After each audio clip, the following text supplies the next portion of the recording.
Hey, hello, ho, ho, ho, my friends Hey, and family. Nice to see you all. Hey, right there he is, Professor Macabro, jumping in right from start. As you can see, we have a very special show today, tonight, whatever you want to call it. Oh, look at that! And the man pops up just as we're getting ready to explain what's going on. Well, anyways, greetings, Professor, to you, and greetings and thank you for salutations. joining us. Yeah, that's the man. And speaking of the man, there's Larry. Oh, We were ready to vamp. We were about ready to start telling our old stories and oh, look at that hat. I like it. yeah, I man. know, right? Had to be Yeah, That is the festive. most that's the most metal Christmas hat I've ever seen, dude. yeah, I was gonna That's say, the man, is that shit. like a black Christmas hat? That's pretty cool. It's like a black Black and and gray. gray, and it's like a plaid. Yeah, that's nice, man. Yeah. Nice, That's why I nice. dig it. Good Yeah, times. Larry, we how's it going, buddy? Good, man. How you doing, Rob? I'm good, buddy. Good to see you. Oh, man, it's good to see you, man. It's good to see you. Thank you. I appreciate that, man. It's been yeah, way, that's what way too Rob and I long. that's what we were I just agree. talking about. I agree. Been too long for the whole fellas to get together. And I was telling him, it's like he's not only a content creator that we enjoy his stuff, but he's one of the fellas. One of our main crew wasn't around, so we felt Yeah. incomplete without him. Appreciate that, man. Um, well, it's totally true here. Oh yeah, people filing in. People love Die Hard. It ain't Christmas till shit goes down at Nakatomi Plaza, right? Yep. That's Keep what I'm singing. saying. It's the new It's a Wonderful Life. I got to watch it at least once a Christmas. Hey, Hey, Ginger Ninja, Jason's here. Hola, my Jason. friend. And you just hit Uh, 1,000 subs, man. oh, that's right. I oh, did nice. see that. Congratulations, Ginger, on Congrats, buddy. 1,000 subs. Our Australian friend there, killing it with his content.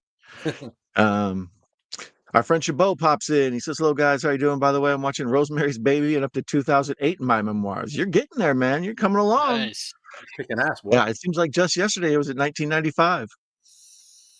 So you're killing it. And which Rosemary's Baby? The new one with Zoe Saldana or whatever, or the classic with Mia Farrow? I appreciate you guys. We appreciate you back, Chabot. Hey, Ginger Ninja. Folks are saying hello, the terrific trio. Well, yeah, we became friends as first like early on when we all met on here, and it's nice to see that we're still all friends and hanging out on this. And what better movie to watch with a group of friends on Christmas? Oh yeah. Heck yeah, Uh, man. the old one. Okay, yeah, that's classic. I watched it a couple months ago. My wife was pregnant with our first daughter there, and of course I have made her watch Rosemary's Baby while she was pregnant because I'm a terrible, terrible person. Honey, I know what movie we should watch tonight. Yeah. Oh boy. Anthony got a new girlfriend. Congratulations, my friend. Nice. Lucky Congratulations. lady. I mean, congratulations to her is what I'm saying. She's a Yeah. lucky lady. Quite a catch, Anthony. You get an Arsenio Hall whoop whoop for that. Whoop whoop whoop. Yeah, whoop, whoop, whoop, whoop, whoop. Nice. Hey, the view with Drew. Welcome, Drew. Always dig that Logan when it pops up. What's that? I got a Christmas movie out on YouTube. That's what I was going to point out. Our friend Rob has an awesome Christmas VHS Christmas on his channel that you should check Thank you. out. Thank you very much. Classic OG Steve. Yeah, I was thinking about checking that out. Let's Yeah, well, it's see. I made a post earlier about it. It's like a yearly watch for me, man. Now after Yes, you last did. I year, appreciate that, by the way. Thank you. yeah, man. It was really cool, really cool, man. Yeah, I was like, you could tell the work you put into it was like, yeah, it was really good, man. Well, I tried my Yeah, best, with what I had, and I wanted it to And be a bit. I go wanted ahead. it to be a bit cheesy too, So Well, it's definitely fun, man. It's a fun one. It's good. You know, thank you. I appreciate that. and that's why, man. It's so good to see you back, man. It's just like I can't, I can't express like how great this is. I'll get to watch this movie especially. Well, I was just telling well, and Don that especially, before we went live that like it's you guys have been like super supportive, and every time I check in on a stream when you guys are streaming, you mention it's like very kind words about me and stuff. So you guys are some of the reason why I'm here. So I appreciate it. appreciate the hell out of you. Love you, man. Happy holidays and Merry Christmas to you, my Thank you. friends. Thank you. Appreciate it. Speaking of friends, Marty is here. I see the best, but you can't be wearing any shoes either. You really think you can win, cowboy? So let the quotes fly. Our friend Corey is here. Welcome, Corey, from Wilkie's Movie and Music. Corey Hey, just came Corey. fresh from a Hello. stream with Gareth, where the two of them were watching European Vacation. Yeah. So Corey's having the best possible double feature known to man: a Griswold movie followed by Die Hard. I watched the French version of Inside as my grandma mama laid next to me. Glad she didn't see it because I would have messed her up. Yeah, that's a bad one to watch when you're pregnant, but fun nonetheless. Uh, I'm seeing Sonic the Hedgehog this week. Well, be careful he doesn't see you first. He'll take off. That guy's speedy. That's what I've heard. Let's see here. Vest. Oh, I got you. I bust vest, but that's all the same. Chabot saw Wicked. It was awesome. Oh, did either of you fellas see Wicked? I No, I don't. haven't seen it. No, I don't think so. No, yeah, I that's one I'll watch on home video just because you know, Is that an all older the movie or a newer talk and movie? no, it's brand new. They made that you know, the follow-up to Wizard of Oz stage play about the Oh yeah, witches, yeah, yeah. I know. Wicked. So now they finally made it into a movie, and it's kind of like, you know, I'm sure it'll be an awards darling in the, you know, early spring here, but late winter. I thought I had a cut box movie here of a movie called Wicked.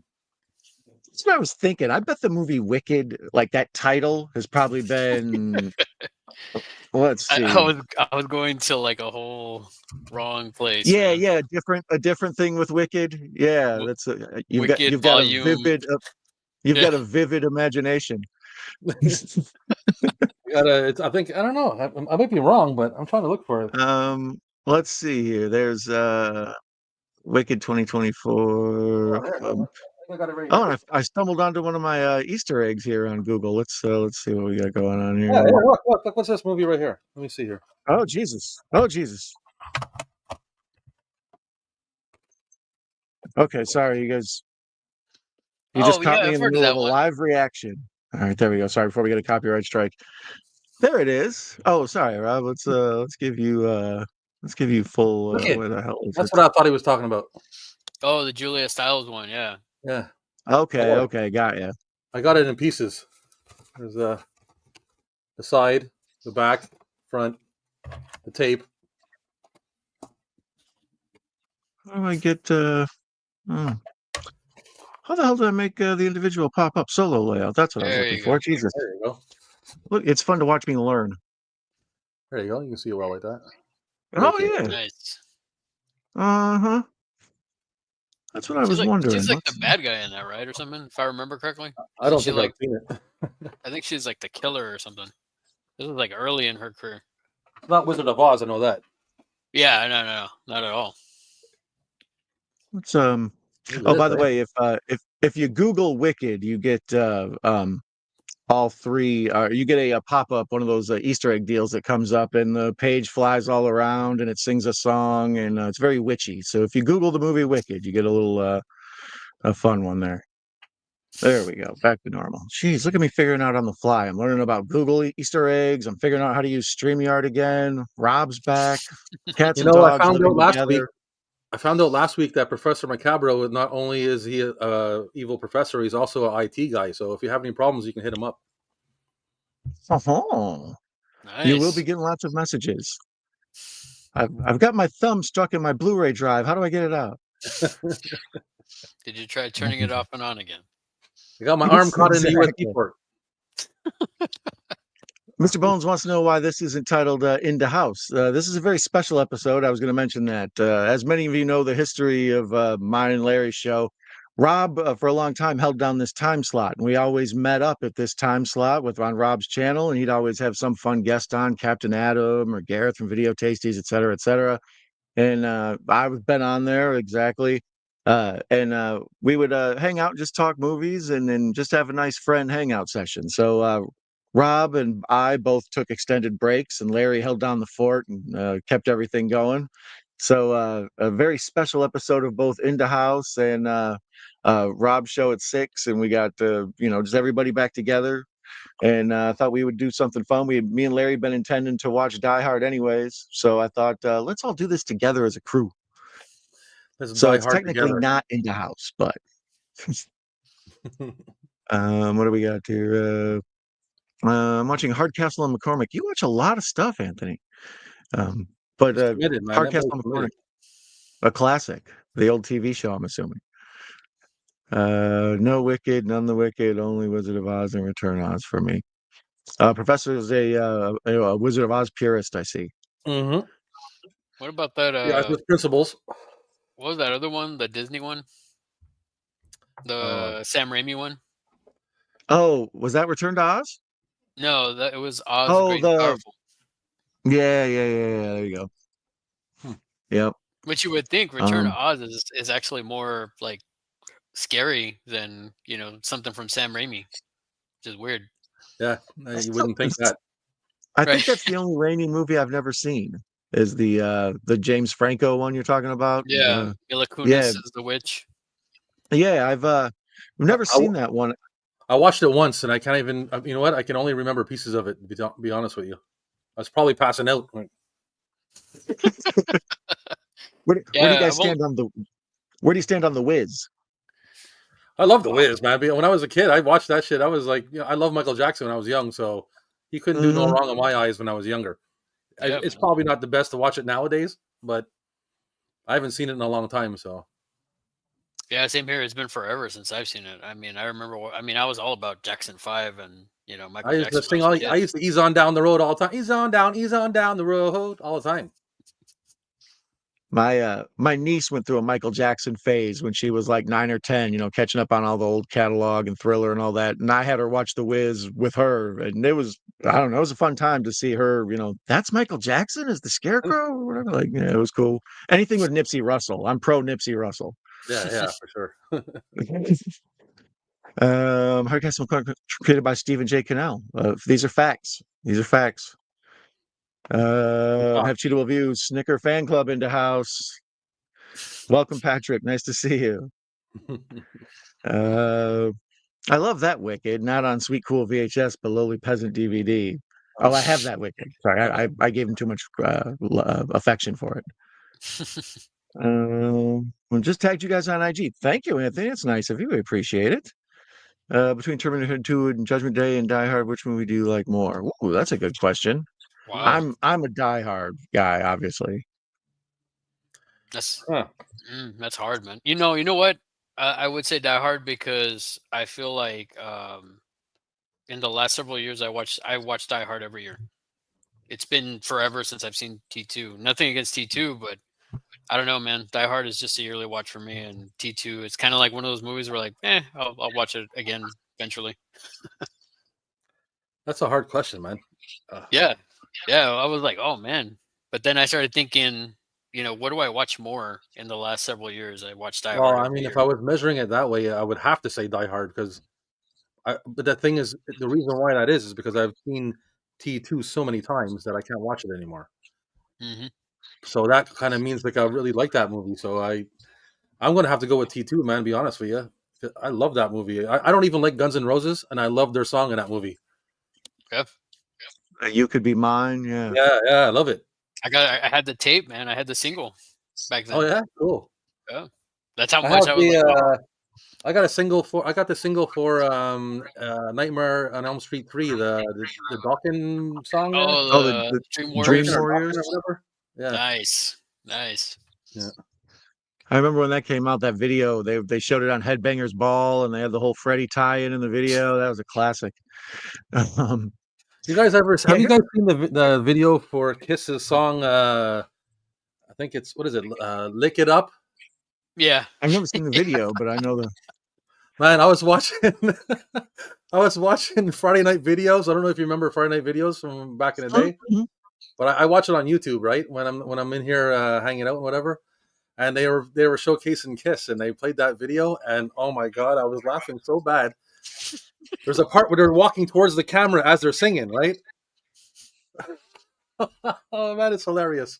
If anybody needs a smile, go watch that video. Oh man, that's good stuff. Professor knows a totally different Wicked web page. Yeah, I imagine. But he does. Our friend Lamonia is here. Hello, Lamonia. Nice to see you. folks are saying hi to Lamonia. Are you not all in a house? I mean, Rob's in a video store. I'm in a video that's store. a good point. I'm in a bedroom, but whether or not there's anything around the bedroom, I just might be a bedroom in the woods. I'm fun like that. Might be a shed, but it looks like a bedroom. Yeah, this is all green screen. Yeah, like you kind the camera. It's like a park. Yeah. Cars passing and shit. Right. It's like, what was that noise? Oz the Great and Powerful. Yeah. Let's see here. Oh, Russell is here. Hey, Big Don and Larry and the man, the myth. Of course, Rob's Vintage Video here. Hey, Russell. Folks saying hello. Folks saying hello. Appreciate the love. Larry, drift in your chair. I don't know what that means. Oh, he wants you to do Tokyo Drift. It's all right. Hit the wrong one. He says, "Hey, Chuck." Everybody knows Russell with the Chuck. Hans Gruber and the T-1000, the top 2 best action movie villains. They gotta be right there. Here's another question when you regarding The Witch or Die Hard or Predator, because they're both made by McTiernan a year apart. Right, See, I'm gonna explode on that one. You know something? I'm realizing now on that second question that if you put anything against Arnie, they're probably going to lose. Well, I love Arnie. I love Arnie, man. I love every single Arnie movie. It's hard for me to go against my man. Yeah. I mean, even if you said Commando and Die Hard, I'd say Commando. Yeah. Really? I mean, I just Predator is one thing, man. Predator, I freaking love that movie. But yeah, so do I, man. I mean, it's another movie I've watched so much that I try to stay away from it now, just so I can like it again in the future. Well, I think the last time I saw it, was probably the last time that me and Don did it. No, I've seen it again. I saw it with a buddy of mine when he was visiting, but it's just one of those movies where it's like I watch it every so often, and it's just I love it every time. For me, it's what I put it on, like when I can't find anything else to watch, I'll play it, and it's not the good thing to do because then you get sick of it doing that, But it's one of those movies that just makes me feel good. It's a good movie. I'll put it on and I feel comfortable with it, Yeah. Well, I feel like Die Hard is actually kind of a response to Arnie and Sly dominating the 80s. Like it was the first like big action movie where the dude was sort of an average Joe, and Stallone and Schwarzenegger look like they're built for any problem, but where like McClain is just sort of a cop who really wants to get home to his family on Christmas. Yeah. And by the way, I love Die Hard, man. Obviously, it's it's a great movie. Oh, it's the El Clasico. It's one of my faves of all time. I got a pen and paper. I'm going to try to make a tally mark every time I see some sort of reference to the Christmas in this movie. I'm a big, this is definitely a Christmas movie guy. And so I'm going to see what we can do. So now that, since I have 2 wingmen. Both of you guys think it's a Christmas movie, right? Oh, for sure. Dude, the weird thing is before the internet, like I've always thought this was a Christmas movie. Like that's the weird thing. Like once the internet became a thing and I started hearing it, I'm like, what are they talking about? It's always been a Christmas movie. How is it not a Christmas movie? So for me, that's what I was thinking, because I mean, yeah, it's an action movie for sure. Like, there's no doubt that it's an action movie, but one of my favorite Christmas songs is in this movie.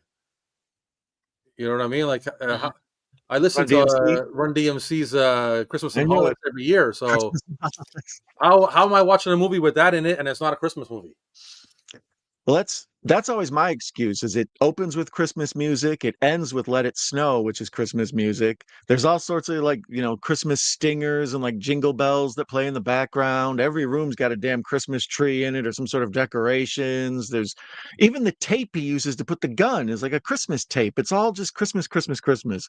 Yeah. And like I say, it's a movie about a guy trying to get home to his family at Christmas. It's way more of a Christmas movie than It's a Wonderful Life. Way more. Stand by that. I'll fight the Greatest Generation over that one.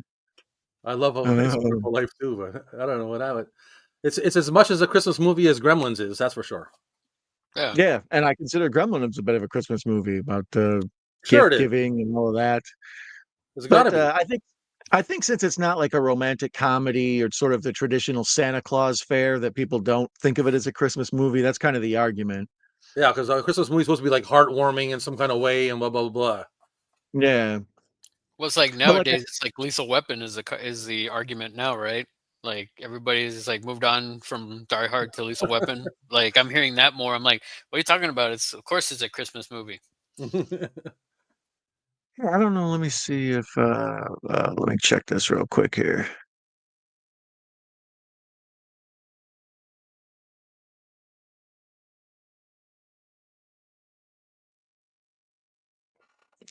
Sorry. If you noticed on that picture I just popped up of Bruce, the fire above his head shaped like a Christmas tree or shaped like a Christmas hat. It's the Is it? same fold with a little flop on it. The helicopter makes the ball. Here, Oh, I'll wow. There you go.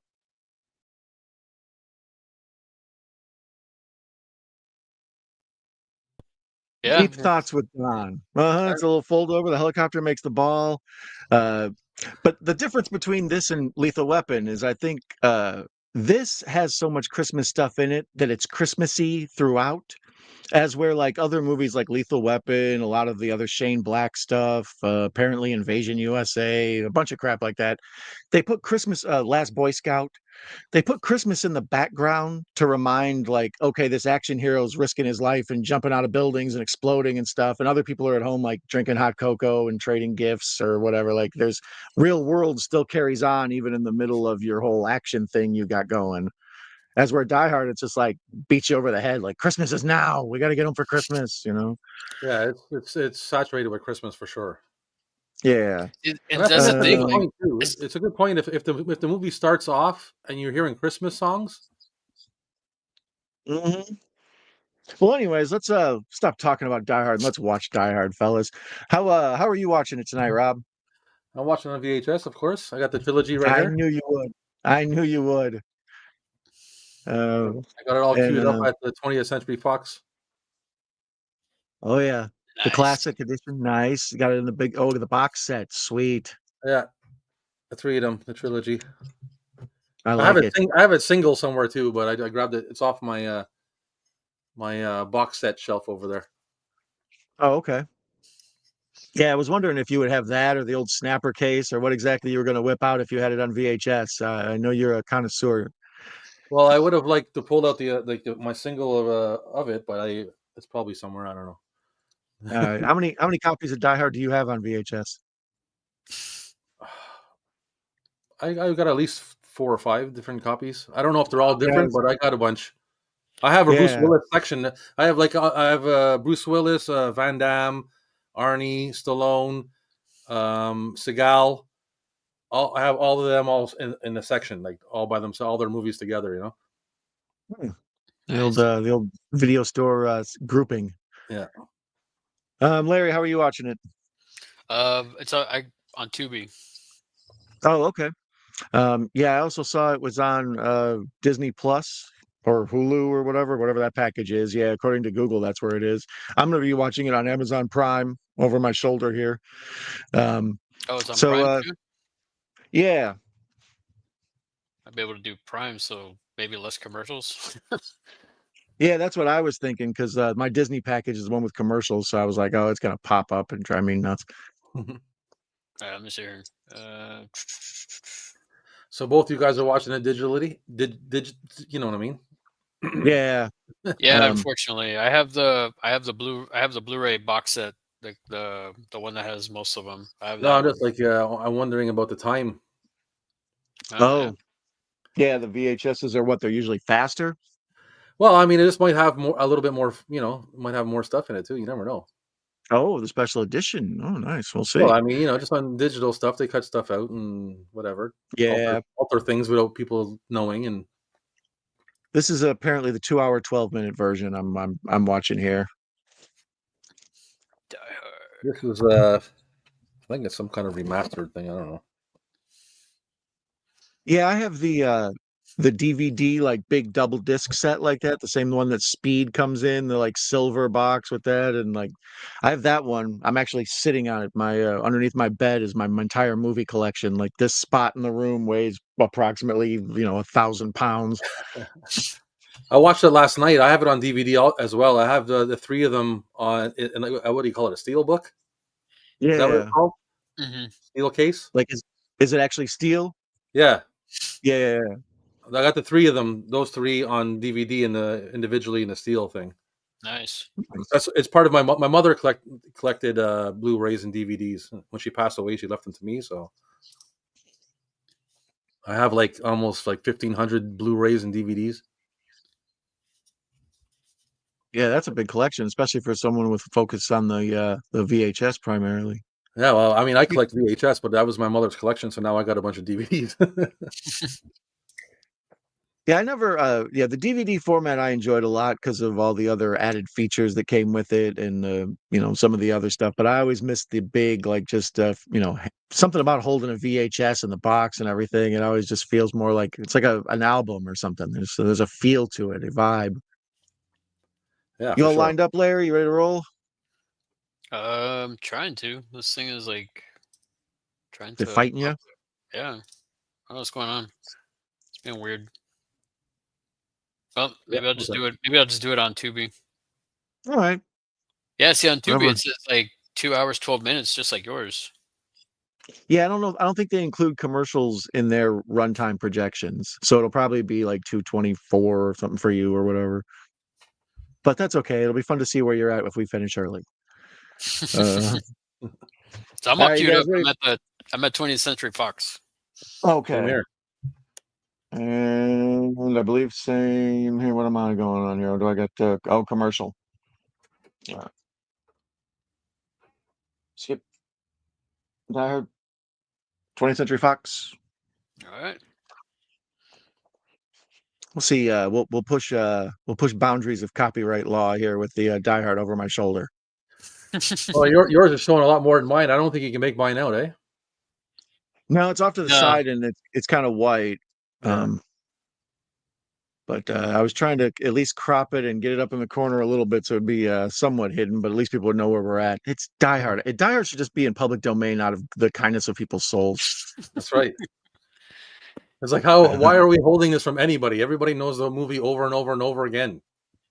They ought to send them out to people at Christmas time. The government should, like stimulus checks or whatever. It's here's a copy of Die Hard. I don't see why not. Yeah, that sounds reasonable to me. Yeah, it's like it's going to bring world peace. Just watch. Yeah, just bring Die Hard. But I do love me some first two Die Hard. So Patrick's a Die Hard fan. Tiana Loves Movies is here. She says Die Hard watch party sounds fun. Well, welcome, Tiana. Glad to have you here. Welcome. Another action movie movie villain people talk about is Agent Smith from The Matrix. Yeah, Hugo Weaving's kind of amazing. I don't know, sci-fi, fantasy, action MVP guy. You could be mine with the Arnie as a classic. I agree, Russell. Sorry, guys, we're just getting caught up on this chat here. Lads, I have more curiosity. What if they then do a 70-year-old Frank Sinatra had starred in this? Yeah, that was the original idea for this movie, is that Frank Sinatra was going to play this. This is, I believe, a sequel. Oh, really? Yeah, this is based on a book, which blows my mind, because what kind of action movie is adapted from a book? I never heard that. Yeah, this is a book. Frank Sinatra was in the book is a sequel to whatever, a movie that Frank Sinatra was in where he played a detective. Okay. So technically, Bruce Willis is playing Frank Sinatra's role or whatever. He's the recast. But I know there was, there's all sorts of rumors about the different people that were supposed to play this role. But Frank Sinatra was, for a long time, was slated by the studio to be the guy in this role.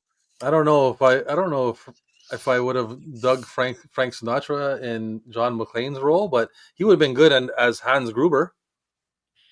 Yeah. Or well, I was gonna say he can't really be Mr. Nakatomi, but that role he would be good for. Because he could have been the bad guy for sure. He had his own swagger and everything. The same kind of swagger, but different. Well, it's kind of like what's his name from Running Man? Yeah. Oh, Richard Dawkins. There you go. Who loves you and who do you love? Yeah, it would have been. I would think it would. I think it would be something similar to that. Yeah. I mean, or he could have been. You know who he'd be good as? The damn it, what's that dude's name? The guy who was the principal in Breakfast Club. The yeah. Dwayne in this. Oh yeah. The guy that shows up or whatever. Johnson, yeah, Detective, Police Captain, Head of Detectives, Dwayne Johnson. Well, Dwayne, you just got butt fucked on national TV or whatever. Yeah, he could play that role. Sinatra would probably do good, but there's something about the principal from Breakfast Club that really is the best. Yeah, I think it's kind of hard. It'd be hard for him to pull off like everything that Bruce Willis does in this movie. Yeah, especially at 70 or whatever. Yeah, for sure. And if they would have made this when he was age appropriate, they wouldn't have been able to do, as awesome of a movie. He had the first a lot of back head shots. Look at Marty knowing Marty succinctly saying what I rambled through there. It took me like 5 minutes to get out. That's awesome. Yeah. Thank you. Papa Gas, what up, fellas? Welcome.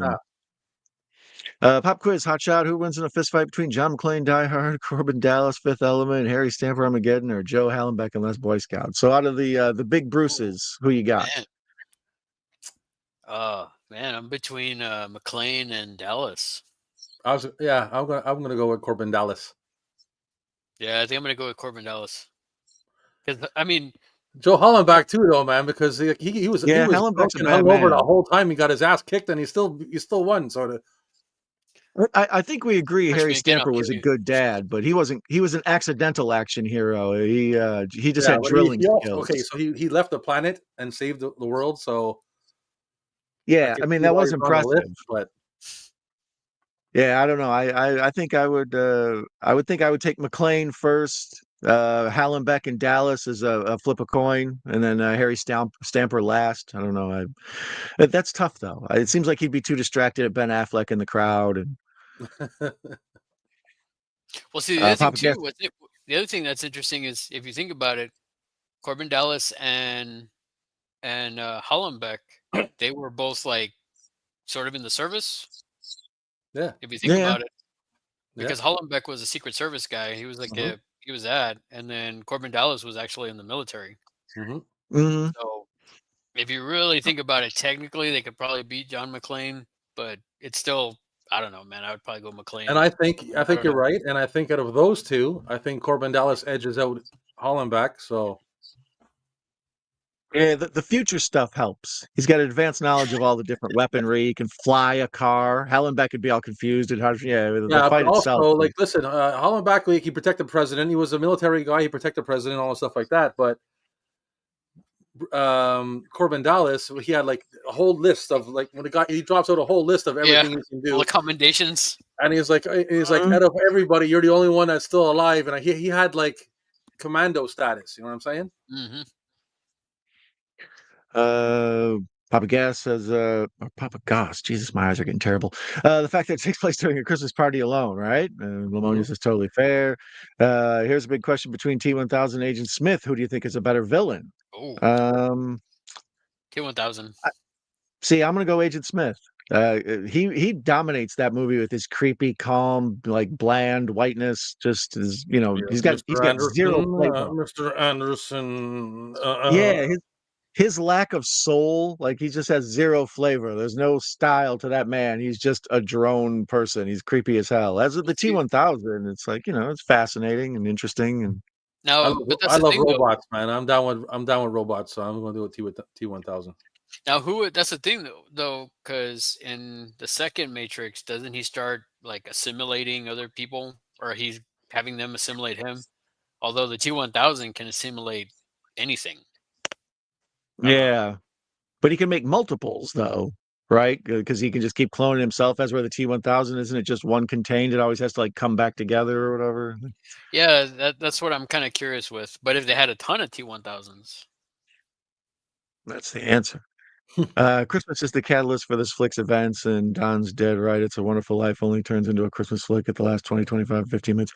Yeah, I mean, there's little things like when they go sledding and he saves his brother's life, and that old man is real Scrooge-ish, the drugstore guy, all that stuff. But in the big picture, yeah, this is so much more Christmassy. Like, I want to watch this like every Christmas. It's like It's a Wonderful Life's kind of a bummer. If you're not in the mood, don't watch it. I love that movie, man. I watched it twice already this year. It's a Wonderful Life, really? Yeah, man, I love it.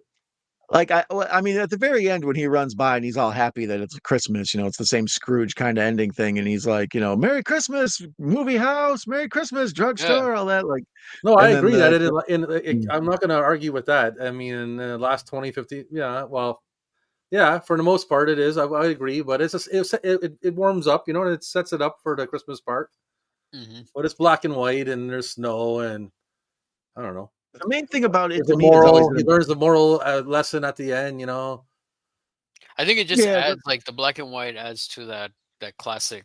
Angel gets his wings. Yeah, like just that whole part, like at the end, it's just yeah. I mean, even though yeah, it's like the last 15, 20 minutes, but I don't know, man. I still see it as a Christmas movie.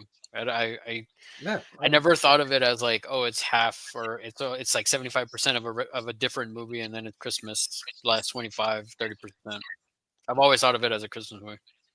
yeah. I well, find it works together as a whole. when I was a kid, every Christmas they would play it. Like it was like a yearly thing, and they would jump around what channels had the rights to it. It was like the Super Bowl or something. So like I remember, NBC's programming, that would on some Sunday night. It's like here's a black and white movie from 40 something years ago. Like, I know that's why yeah, I I don't like know. it now as an adult. But when I was a kid, I hated it because I was like, what's with this black and white shit? I wanted to see the Grinch and cartoons and stuff. I didn't like that stuff when I was younger, but now that I'm older, it makes me think of that. So I love it now. Yeah, that's one of the reasons like Citizen Kane, a bunch of those old classic black and whites. The reason I dig them is I'm always impressed at what they were able to do back then without all the stuff, without all the computers, without all the advanced effects knowledge, just basic cameras and scenes and what they learned from making stage plays and stuff. So I always dig old school movies just to see what they were able to pull off. Yeah, I love The watching like 70s movies and shit just to watch. I watch 70s movies on purpose, even if I don't care about the story, just to watch what's in the background and the kind of subject matter they show and the things that happen. mm, who do you think is the most overrated action movie character? For me, I would say Neo from The Matrix. He's for awesome in the first movie, 2 and 3. He's too powerful. Yeah, I don't know. I dig that first Matrix so much that I give a little leeway to those other two, and then I completely ignore that fourth one. Um, but I mean, I think they were trying to create a superhero character. It's basically a Superman type story, except it takes place in, so I don't know if he can get too powerful. But at the same time, the more powerful he is, the more boring it is. The Superman conundrum. Also, Die Hard has one of the best bad guys with Hans Gruber, the most epic Oh top yeah. of the building explosion, and Carl freaking Winslow. What's not to love? Yeah, Reginald Vo Johnson steals this movie while he's in it. So I have a Did I question for you give a guys that I was thinking about was with him now him as the cop or him as Argyle's a limo driver. The only reason why I say that is because he was a limo driver in Crocodile Dundee. Mm, So could you see him playing the limo driver in Die Hard as well? Well, yeah, of course he could have done it. He's yeah. better as the cop. That's probably why he got that Yeah. role. But I mean, he could have done a limo driver for sure. Well, I think Argyle's kind of an interesting character. Like he's there basically to like be like the head to head with the computer guy at the hacker dude who's the all through the house of stirring the dude who's breaking through and the quarterback is toast, that guy. Like at the end, him and Argyle are basically like they're a good matchup. But prior to that, he's just sort of there to be like Bruce Willis's buddy. Like, oh, Bruce is cool. He's got a black friend. He treats the limo driver like he's a real guy. You don't talk down to him or nothing. It makes Bruce seem like a cooler guy if you introduce that as his buddy right off the jump. Yeah, he like rides in the front with him. Mm-hmm. Yeah. And that's like he's kind of there to be funny and break up. Every now and then we can just cut away to Argyle on the phone with sunglasses on and stuff. Like he's a good Big teddy cutaway. bear. Yeah. Like he only I have another- realizes. I think he only realizes like what's going on is like it's 3/4 way through the movie. Yeah. Yeah. He's just hanging out, chilling. Well, there's that one scene where he's like partying, and you just see the car like that when they're shooting at what's his name's Carl Winslow's car, and he still doesn't even notice it. It's still like going on in the background. Yeah. I think he's on the phone trying to get some girls hooked up for afterwards. Yeah. Yeah. Cheetah keeps his Patrick keeps his Steven Skull in the basement next to Cheetah's cat food. Another channel is also doing Die Hard Watch Party. Who? Oh, really? I know I know Juno 2000 and I believe special guest Russell watched it the other night. In general, I try not to, if somebody does a movie, there's so many other movies to do. I just, go on to something else or whatever. But Die Hard is such a classic, and all three of us have such strong feelings about it. I feel like Die Hard is. We could probably every channel right now could all be watching Die Hard, and people are like, yeah, it's like Jaws. Yeah. It's just one of those Right. movies. Oh, is it Horror Cat Dad? He's live as well. Oh no! And Rob, let me guess, you're probably live too, you bastard. No, I didn't. I stayed. I stayed in the house channel. Oh, okay. I appreciate that. Did he do Family Members or Die Hard first? I believe he did Die Hard first, right? Mm-hmm. How many times has he been a cop in movies? Because he's the cop in Ghostbusters as well. Yeah. That's a good question to ask Uncle Google. Yeah. He was a cop also in the Turner and Hooch Disney show. He's a retired really? cop okay. in Turner and Hooch. Which the show is not that good, but I had to watch it because my stepdaughter wanted to watch it. Well, you gotta do what you gotta do. Yeah. But that's why that's the other one too. I was like, wow, he's in this, and my wife's like, yeah, and guess what he is? He's a retired cop. We're like, oh, that's funny. So now, do you count the other films that he does a cameo in as a cop? Like in part 2, he comes out in L.A. as a cop. John's like calling him. Do you count that one too? Yeah, I would count that. I mean, well, I think it's just how many roles I consider of him as a cop. So is this one role, even though it's a different movie, if he's in Die Hard 2 and Well, let's yeah, it's see. the same character. He's playing the same character, so Yeah. I found out people. I hate when they make me run through a big long list. But they still didn't even give me you bastards. Yeah. There, we'll just do Essential 7. I'm gonna run and grab a beer. I'll be right back. Okay, guys. Do that. Okay, so he was in Plain Clothes, a TV show where he played a cop. He was in Turner and Hooch where he played a cop. Die Hard 2. He was on an episode of Chuck. Speaking of Russell, he was in Ghostbusters as a cop, Die Hard as a cop, and Family Matters as a cop. But it seems like he's probably even had more than that. The internet's lazy on this one. I expected more from you, internet. Let me down. Interwebs You let me us down, internet. I picked up the Die Hard Blu-ray box set in my library. I have the 4-pack on the Blu-ray too. Although the DVDs, I have all 4 except they're separate.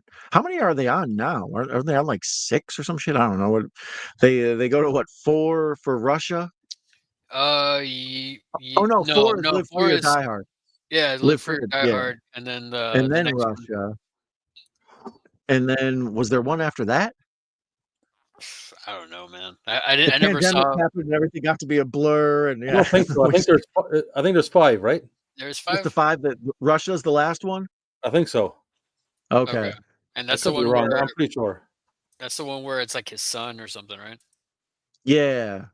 Awesome. Because in the Live Free or Die Hard, it's his daughter, right? Like she's dating Justin. What's his name? That movie's pretty good, man. There's a lot of action in that movie. That movie, like, there's a lot of cool shit going on. I have to say, I've watched that a couple times. Live Free or Die Hard. Yeah, I still think that one is pretty solid. It's just I don't know, man. I feel like after that I was just kind of like, I don't know, man. The Russia one, I saw the trailer for it. I never saw it. I was just like, I don't know. No, I don't think I've seen that one. I'm not sure. I'm drawing a blank. So 3 is I like 3 a lot too.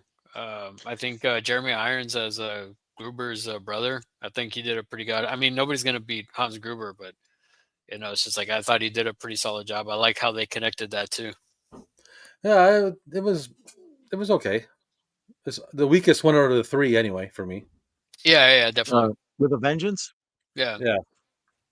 I think I like obviously 1 the best, and then 2 and 3 are kind of tied. For a long time, With a Vengeance was probably my second favorite because they do him and Samuel L. Jackson thing, but at the same time, John McClane's a solo act. Like him having a buddy to work off of is sort of weird, but him and Samuel L. work so well together. I don't know. And I like the whole solving mysteries. It was very like video gamey. You got to solve this puzzle or riddle and get to the next thing. And I liked all that.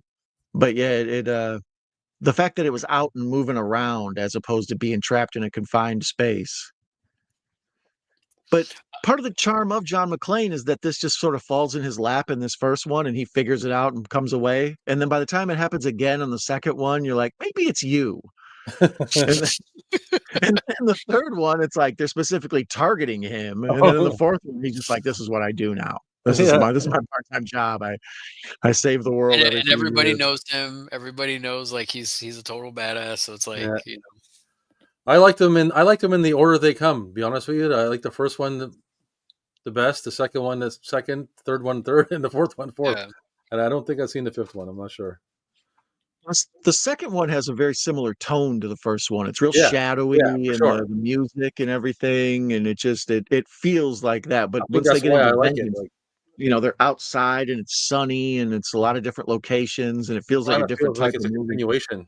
Well, I like the snow, you know. I like any film that has like snow like that is I don't know. It's like that's probably why Empire Strikes Back is one of my favorite movies of all time. I mean, you know what would have been cool?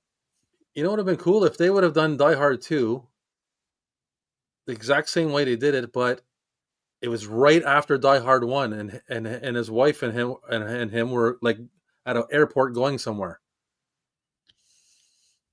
Like right after one ends, you know what I mean? Yeah, like trying to like maybe go back to New York or something. Yeah, like they're trying to fly somewhere right after the first one, and then the second one happens like right away. That would have been pretty cool, I think. That'd be interesting. And then it leads into like New Year's.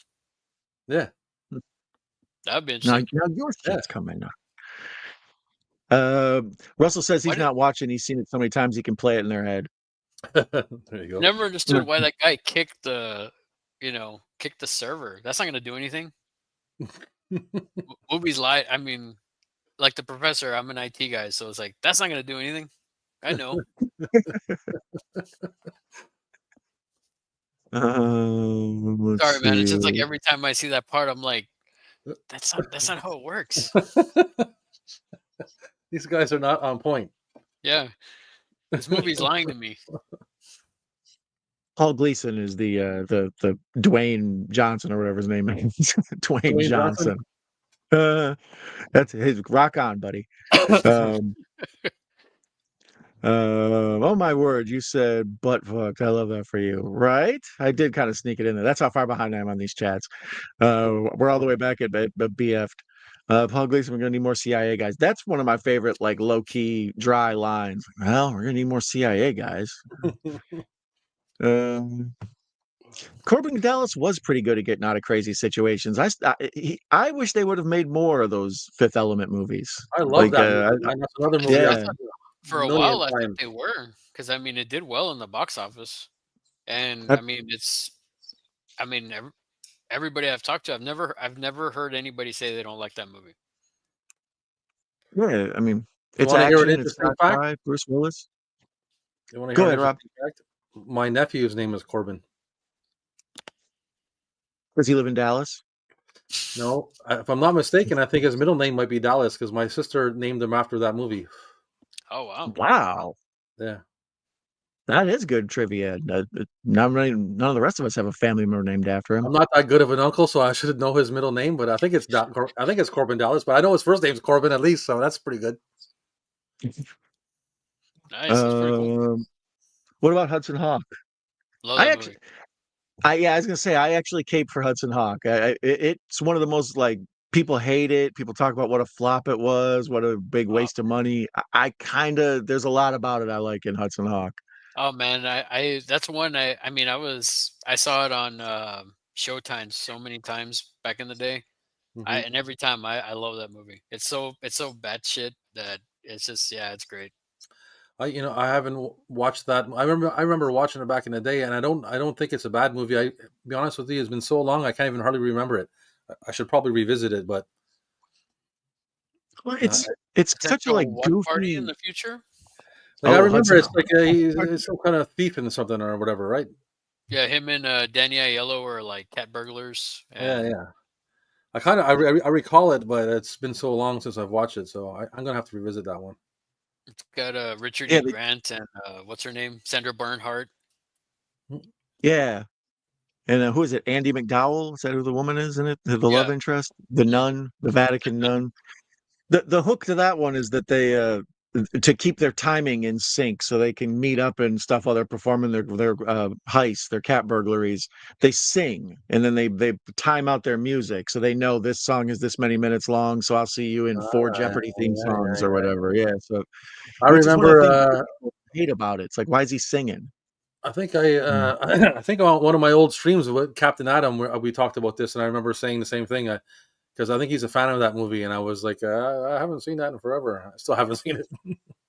Well, it's distinctly goofy. Like of all the Bruce Willis movies, it's one of the more goofy, like just lots of almost like airplane heavy with jokes. Like they bombard you with jokes in that movie.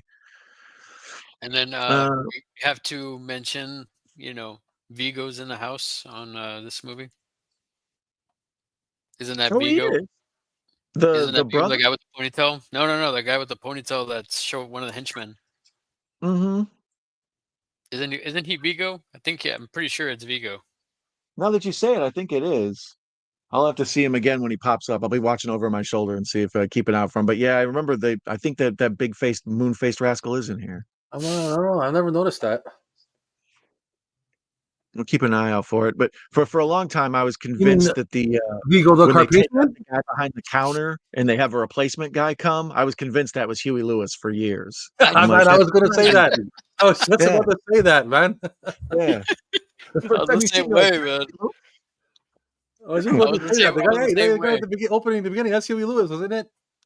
yeah, that's they It's give so, me with that every time. I've had to Google it because I've been like, that has to be Huey Lewis. Damn it. no, you know something? I thought he totally looks like Huey Lewis until he starts talking. Yeah, When he comes to the door and lets Carl Winslow in, then you kind of see, okay, that's not Huey Lewis. But man, I'm sure that guy gets mistaken all the time. yeah. Well, it was such a strange casting role. It's like, well, here's a dude who looks exactly like Huey Lewis. Like, well, put him behind the front desk. Well, and if you really think about it, I mean, Huey was in the first Back to the Future. He does that cameo as one of the judges, right? Yeah, So it's like, I'm afraid so you guys too darn loud.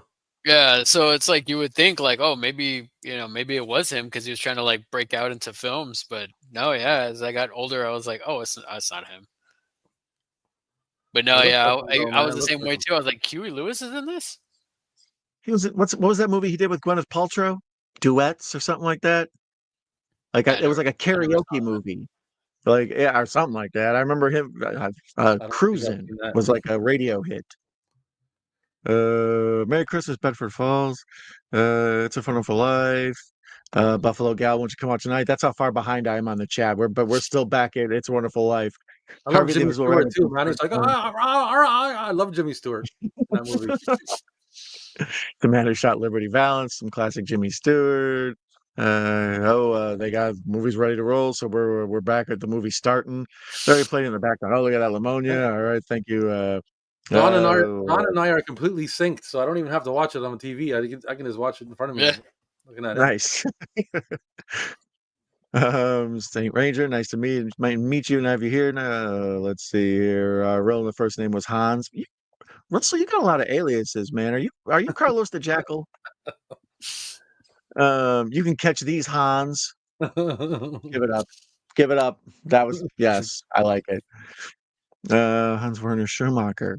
Hans Werner Schumacher. Look at you, Russell. You're always new stuff whipping out on me. How long do you have Hollywood until they do the inevitable remake of Die Hard? Yeah. I mean, it's gonna have to happen, right? Like they'll just do a complete restart back from the first Nakatomi Plaza, or would they pick up at like episode 6 and just have a new John McClain in there, Channing Tatum or some shit? it'll be Jane McClain, and it'll be Gina Carano, and You know oh, something? Yeah. You had me laughing when you said Jane McClain, but then you said Gina Carano. You know, she's pretty good though. I no, she watched. is. I watched one of her movies that I haven't seen all of her catalog, but I did watch one of her movies that she was in, and it was because she's a fighter, and she actually like sold the role. You know what I mean? Like, but I mean, I'm not saying I'm for it. I'm just saying. Was it that Haywire? I think it might have been. I think it might have been that one. No, she's pretty good. I liked her in The Mandalorian, and I liked her in exactly in Deadpool, the first Deadpool movie. So no, I say her because I could see her doing like a tough, female role. I think that would, now that I'm thinking about it even more, I might be a little ashamed to say that. It might be sound like a good idea, but well, I think wasn't the second. I remember there was like an alternate part 2 or something like that. I'm trying to remember something that I read online where it's like the daughter, like McClain, got kidnapped or something, and then like his daughter was gonna help him or get him or something. I can't remember. It was something I read a long time ago, and I was just like, I don't know. I don't see that. I don't see that happening. No. If I was his daughter, I'd be like, no, he's old, man. You know how old and beat up he is by now? You're trying to use him for ransom? Are you kidding me? Yeah, it's like, you give me some money and I'll come get him. Okay, goodbye. Well, after those last 2 had the kids in it, I was expecting part 6 or whatever to have the whole family, like the McClains. At that certain point, it's like, now both kids are grown up, and yeah, I think that's why I accepted number 4, and then I was like, okay, you know what? That's it for me, and I have nothing else. I have no idea about anything else after that. Yeah, because I think I can't remember his name, but he was in the Suicide Squad. He's playing his son in the Russian one, if I'm not mistaken. The guy from Suicide Squad. Which one? Courtney. I don't know. I know it's Courtney something. Cal L. What's up, Cal? Hey, Cal. How's it going? Cal, I don't know if I mentioned this last week, but Cal L's another one that used to hit me up on the side and ask how I was doing and shit. So I appreciate you, Cal L. Yeah, son of Superman. Superman, nice to have you here. Good evening, greetings to all, says Lady J. Ghoul. Nice to see you, Lady J. We haven't seen you in a while. Welcome. Glad to have you here. He's got 2 teeth out. I'm a little loopy. Oh, so this will be extra fun for you. Oh, wow. Nice. Free buzz. Gina Carano was great in Haywire. She would have been my first pick for Wonder Woman. Yeah, man. She sells it. I used to follow her in her MMA career before she was an actress. So I'm on her side. Let's say that. Yeah, I thought she was good in Mandalorian. I think that's all I'm really familiar with. Death Wish remake with Bruce was bollocks. Kills were good. Did either of you guys see that Death Wish remake with Bruce? No. I did.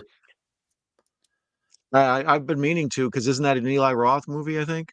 Yeah. Yes, I was interested to see him do an action movie, but other than that, yeah. Wasn't nothing special. Okay.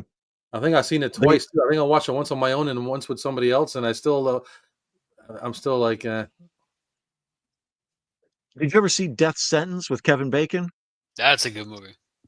Yeah, that's apparently the book that Death Wish is made off of is from Death Sentence. So Death Sentence is actually the real Death Wish, supposedly. Oh, really? What year is that? 2005, 6. I don't know, something like that. Yeah, somewhere around there. Probably didn't see it. It was after Saw for sure, and it was kind of like it was interesting to go from Saw to that, and man, it was good. It was brutal. Yeah, that's a 2007. Oh, okay, there you go. I knew it was like mid 2000s around there. Yeah, that's what I remember too. I have to look it up and see. Maybe not. I don't know. Yeah, it's got what's her name? Travolta's wife. Kelly Preston. Kelly Preston. It's got John Goodman. It's got the guy from Tron Legacy, Garrett. What is his name?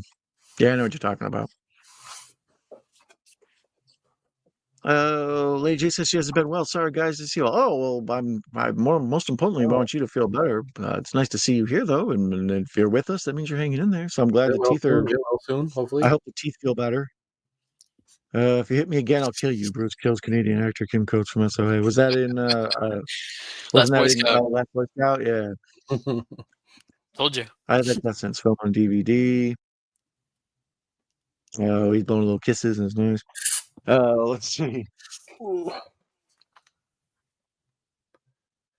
So you know Well, what, man? I'm thinking Vigo's not in this. next time you see him, Larry, shout him out. Because I can't will. remember the whole crew. There's what's his name, Al, and there's Huey Lewis, and When I they mean, do, the main dude, Carl looks like kind of a little bit like Vigo, but it's not Vigo. no. He's the dude from Waxwork. Or no, is it Waxwork? Yeah, Waxwork. Is he like a talking henchman or just one of the henchmen in the background? He's like one of the henchmen in the background. Like he was at the beginning when they were like getting all the people out of the rooms, and then he's also one of the guys with he shoots the rocket launcher in a bit. Really? Yeah. But I'll point him out. I'll definitely point him out to you.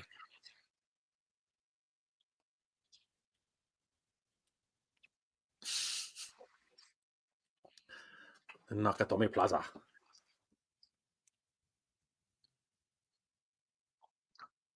Hans.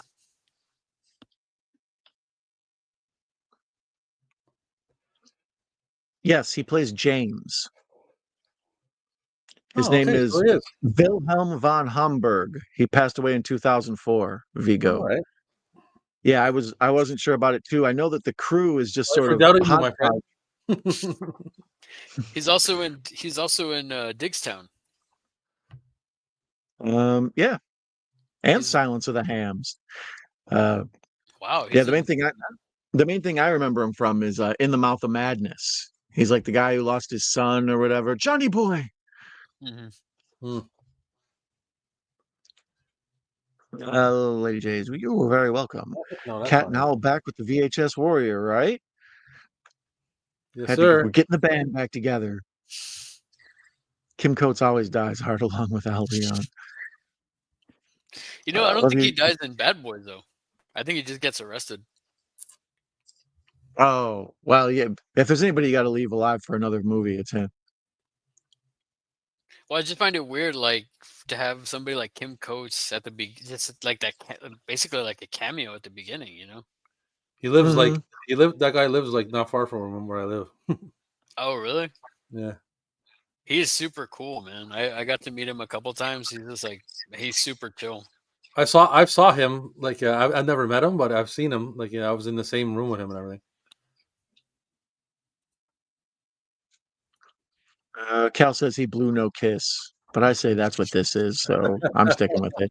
Either that or you made a duck face for a What is that selfie. then? So. What is it? A duck face?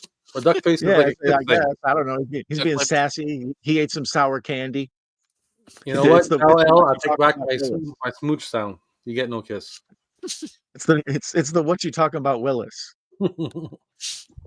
Oh, okay. Yeah. Let's see here. Die Hard. Oh wow, unprecedented. It is a 94% by the critics and 94% on the popcorn meter at on Rotten Tomatoes. Classic. So both categories above a 90. That's pretty damn impressive. I got no popcorn. He says it's a shock face. I say it's a duck face. Shock face? Damn, owls have no respect. That is not a shock face, Kal-El. Come on, man. I don't know. Shock face like that. I think it's the what you're talking about, Willis. I stand by that. Die Hard's an 8.2 out of 10 on IMDb. That's really high. Anything above an 8 on IMDb is pretty damn good. Well, it's definitely a good movie. I guess because plot, I always thought it was interesting how like this guy's bigger than McClain and his feet are smaller. Yeah, he doesn't take his shoes. Camera perspective. Maybe they're the same height. Just dude was closer to the camera. I thought about that too, and I was thinking to myself, why would they write it that way? Yeah, I was like, that's kind of interesting. Like, why couldn't the guy just been his height? The same thing would have happened. Yeah. And then the shoes don't fit, and then nobody would be saying like, the guy's 6'4". He's like 5'10", and his shoes are too small for him. But I like that bit of business because that's like I think that's what you have to do with horror movies too. Is you figure out a scenario that somebody can't get out of, then you go back and try to figure out now what would I do to get out of this, and then you have to write the answers for it. It's like that's why every horror movie is like my damn cell phone won't work because that's the first thing anybody in real life would do. It's like well, I'm gonna call a cop. Like Yeah, you got to get rid of the phone for sure. yeah, so in Die Hard, it's like, every time he kills somebody, it's like, well, you need shoes, steal his shoes. It's like, okay, well, write that in. The dude's feet were too small. He can't steal those shoes. They're No, but I'm useless. saying like you could have just easily wrote it that the guy had a different height, and there would be no question involved. Oh, no, yeah. I think the casting there, they were trying to make sure it was somebody who looked like old buddy's younger brother. Yeah, that's probably why.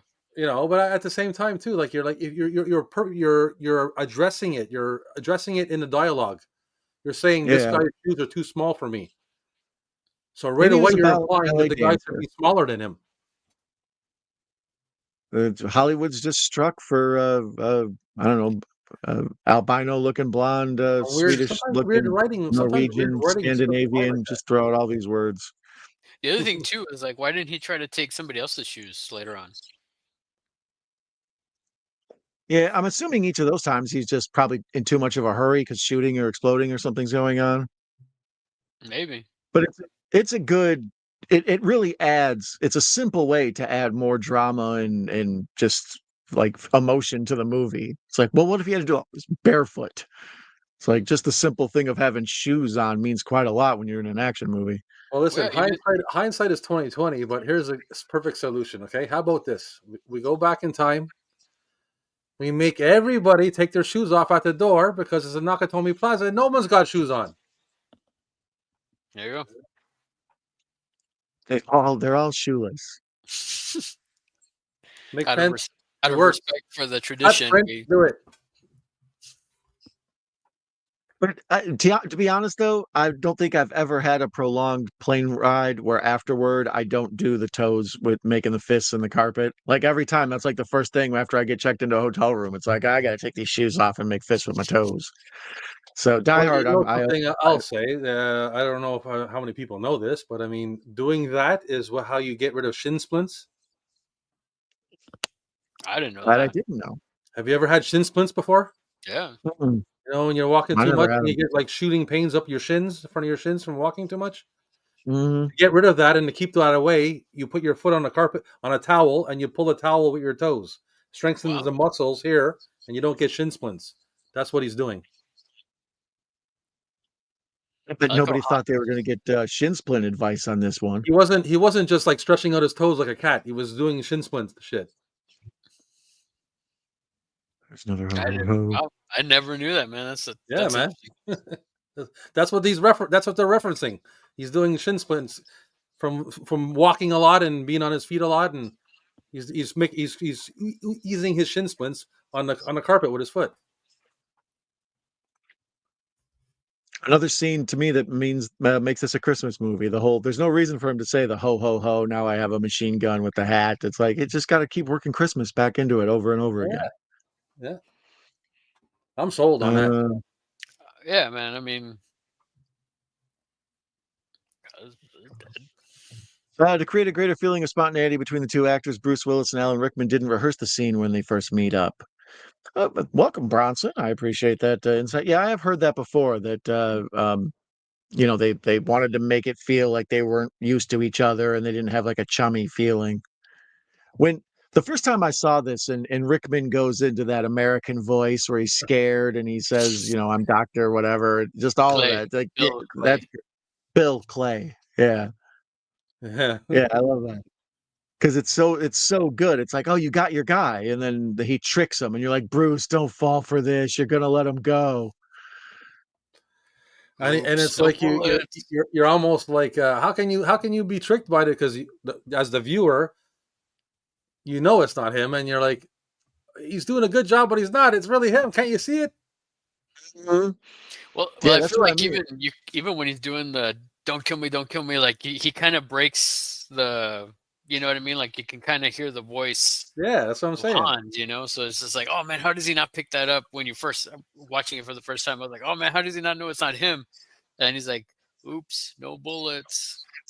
Mhm. You and that voice.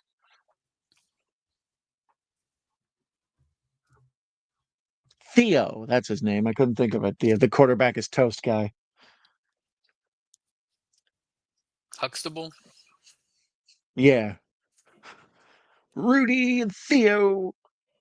Yeah, Is it messed up that I always think of old buddy, the blonde-haired guy?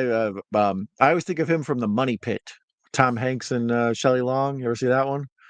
Oh man, it's been That was a forever. yeah. that used to be an afternoon cable classic. That was like The Burbs. It was just one that was always on. It's like Yeah. somehow I've seen. Same with Critical Condition with Richard Pryor, where I was explaining that to somebody the other day. I was like, Richard Pryor's in a hospital during a hurricane. You never seen this? Never mind. Or Moving with Richard Or Pryor. Moving, yeah, with King Kong Bundy. Yeah, for sure. I've seen that one a ton. Are those Man, eyes?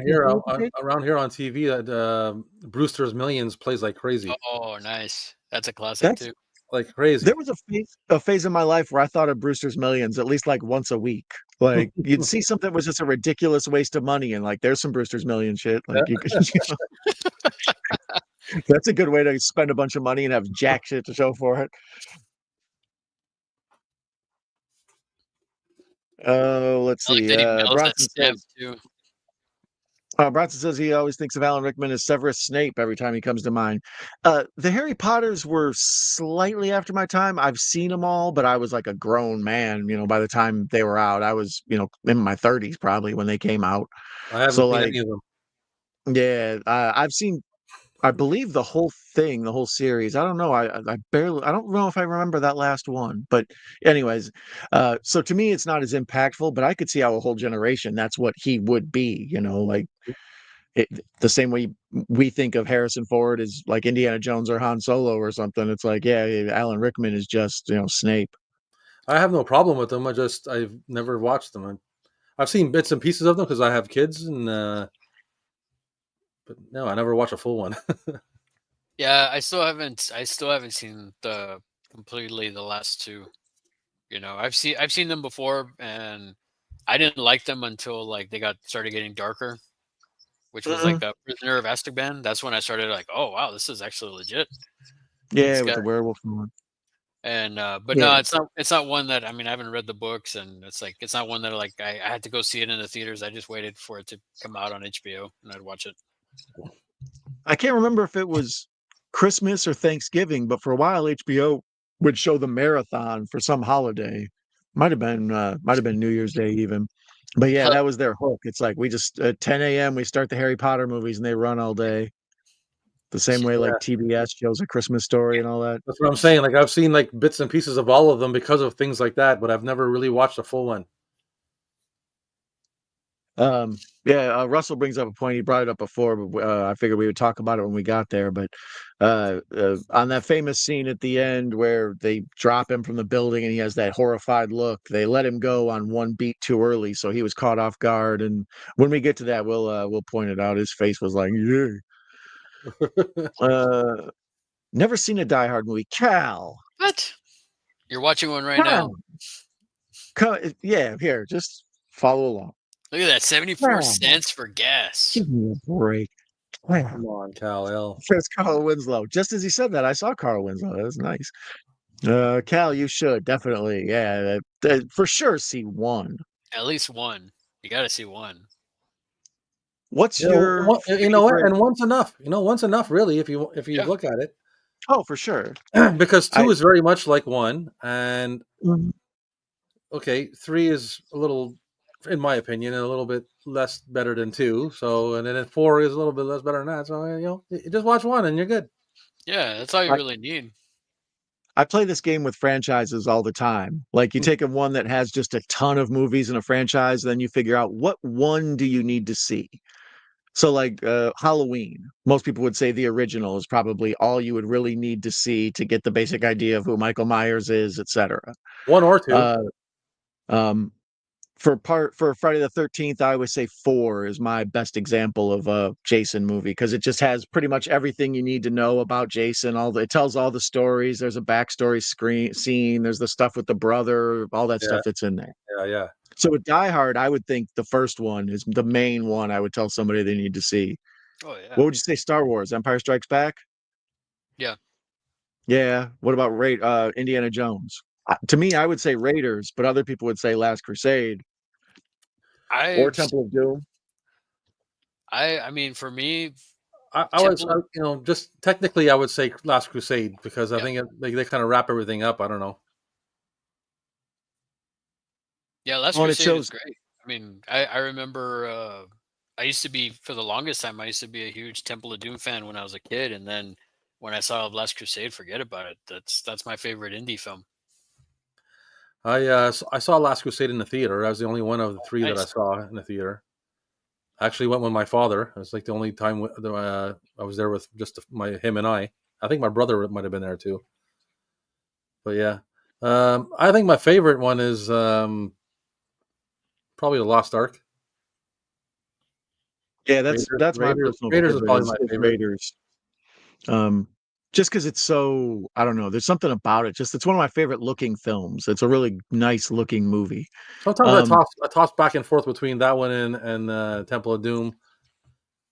Those are both movies I played, just like Predator and the other movie where I just I'll throw on just because I have nothing else to watch. Mm-hmm. Yeah, like I feel like Temple of Doom. They used to show it a lot on TNT. Mm-hmm. Sure, they did. I would catch it all the time on TNT. It was just like, I don't know, it was weird.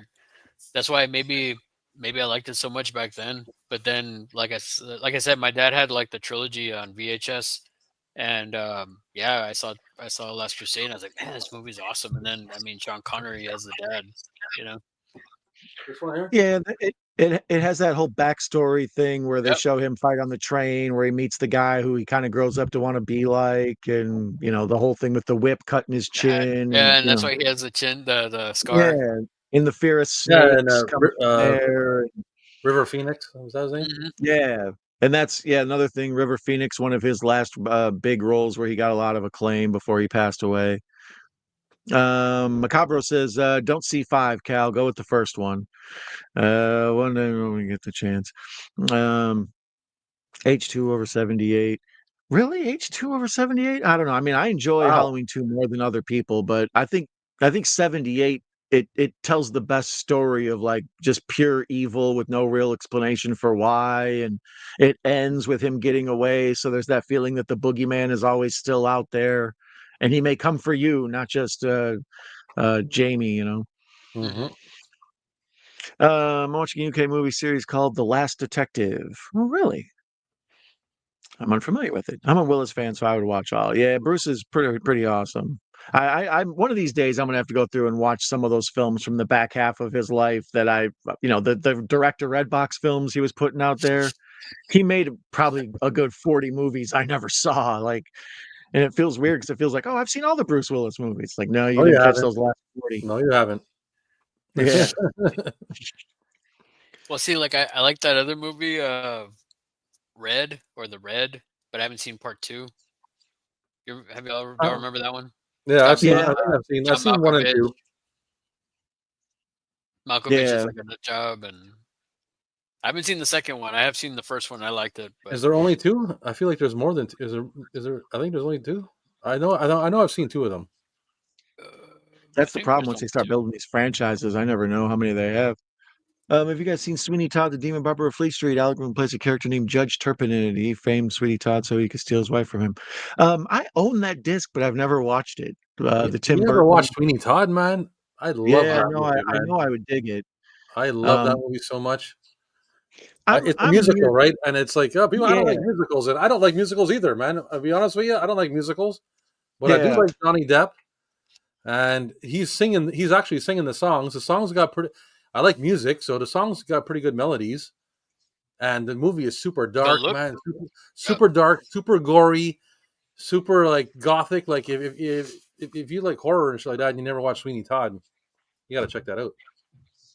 Yeah, I've had it in my collection forever, but it's one of those, just like you said, because it's a musical. I'm always like, I don't know if I'm in the mood to sit here and listen to people do recitative, Yeah, well, that's the thing is, like, if I can tell you anything to watch it, is like, I love it, man. It's musical. I know I don't watch musicals either. I I love that Charlie or Willy Wonka, and that's a musical, the Gene Wilder one. So Yeah, I um, mean, I've watched it, but I don't love it. it depends on the movie, I guess. It's just after a while, yeah. I'm just telling you this: take your disc, put it in, and stop it. If you don't like it, stop it. But I guarantee you, right now, you're not going to stop it. There he is. There's Vigo right there. Well, you'll see him. He's got the rocket. He's going to shoot the rocket, or he's going to be shooting at what's his name? Now, Yeah, Al Powell. Okay, so he's right there. That's him right there in the shadow. Hold on. He was at the at first he was at the top of the building, like watching the car come in.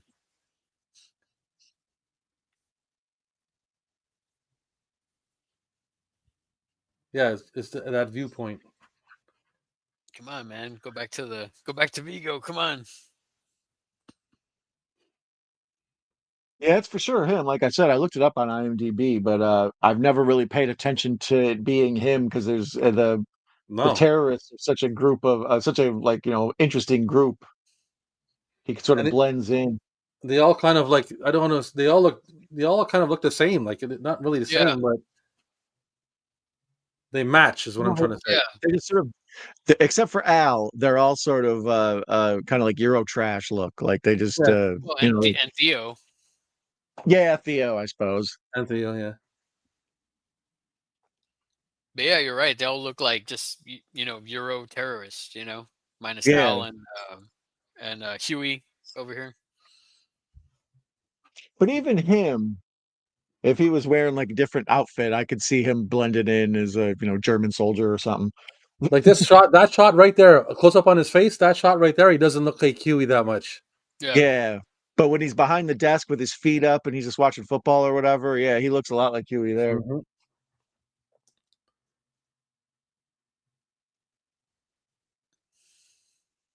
People watching this like, tell me, what in the hell is a Huey Lewis? And you go right back to it. He puts his feet back up on the desk and he looks exactly like Huey Lewis again. Uh-huh. His only defense. When in danger, look like Huey Lewis. Yeah, he's a chameleon. That's his his armor. Right there.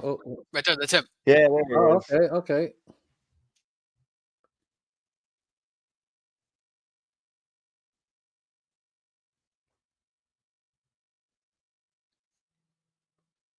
Yeah, somehow looking much. That's all you hear is like in your mind. All you hear is Scheiße. Let's see here. He's wearing cowboy boots. Was Huey wearing cowboy boots? Kyle says he's never watched an indie movie either. What? He's pulling our leg. He's pulling our leg, right? He's having a go. He's taking the piss, as they say. Last Crusade is the best indie film. Yeah, I don't know. Like I said, I'm a Raiders guy because that was the first, and that movie blew me away. I had action figures and stuff for it, but Last Crusade's pretty dang amazing. I can't argue with anybody whichever one they choose as their favorite. I'll be like, yeah, I agree. Unless it's the Crystal Skull alien thing, then no, I'm not having it. I'm not having it. I still haven't seen Dial of Destiny. Yeah, I'm talking about the first three, man. I only go with the only three. Yeah, the real ones. Russell says he loves the India films. Death Becomes Her is another weird yet awesome Willis film. That's a good one too. Another. Yeah, I've seen that one a bunch too. That's the thing with Bruce is I think of him as like an action star, but his like overall film, like Date Night, I think, or is that what it's called? Blind Date with Kim Basinger and John Larroquette. That one used to be on cable all the time. I watched it a bunch. Yeah, but what about his TV show there, like Blue Moon or whatever it was, or Moonlighting? Moonlighting. That was like a comedy, wasn't it? Yep. Yeah. Well, it was a little mixture of this. It was kind of similar. It was like a more comedic version of this. It had a regular detective-y kind of tone, but it was sort of wacky and silly and had a cast of characters you got used to. The lady who worked behind the front desk. Booger was in there. He was like a field agent for him or whatever. But what's that one where him and Demi Moore, I think she murders him, maybe? Oh, he's like an abusive. Yeah, he's like abusive. I can't remember the name of that one. Yeah. That one was on cable all the time. Same with Color of Night. You guys ever see Bruce's dong? I haven't seen that one, thank God. Yeah, Don't they?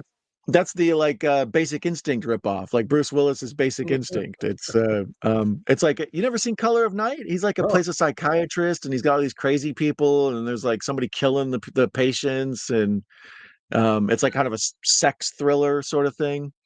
no. Yeah, I was it's I was actually I was thinking it was the one with what's her name with Matthew Broderick's wife. oh, Sarah Jessica Parker. Yeah, That's Striking Distance, which was there you supposed to be a Bruce Willis or it was supposed to be a Die Hard movie, but then they never made it into a Die Hard movie, so they just made it anyways. It's like an honorary not Die Hard movie. Oh, go. really? And here we have Walter Peck. Yeah. Walter Peck. To me, he's also the high school football coach in Johnny Be Good, the Anthony Michael Hall football Oh movie. yeah, man, I haven't seen that He's also like the douchey professor in Real Genius with Val Kilmer. Oh Oh, really? no, he's talking about uh what's his name? Why am I drawing a blank on dude's name? The guy who's in Ghostbusters and shit. Yeah, William Walter Peck. Atherton. Oh okay. Walter Yeah, Peck. we were talking about the dude who's the principal in Breakfast Club or the vice principal. Oh yeah. Okay, I Yeah, thought you were that guy. talking about Walter Peck there, Mr. Yeah, Pecker. For the longest time, it threw me off that what's his name Chosen was in Real Geniuses from Karate Kid 2. Chosen. Yeah, he's the villain in Karate Kid 2. Chosen. He's in Real Genius too. Yeah, he's in Real Genius as well. I was Oh like, yeah. I He's was one like, of what probably one of the geniuses up on their little like he's a friend. I think he's like the best friend or something of Val Kilmer in that one. helps make the laser or whatever. And then it also would crack me up seeing him in Better Off Dead. Yeah. Oh yeah, the He Howard was, Cosell twins. Yeah, sports commentator driver. yeah. Yeah. But I don't The remember once him in great I don't champ. remember him in Real Genius though. Alan Rickman provided a voice in the 2010 live-action version of Alice in Wonderland. Johnny Depp plays the Mad Hatter. Tim Burton directed it. Burton and Depp have made 8 movies together.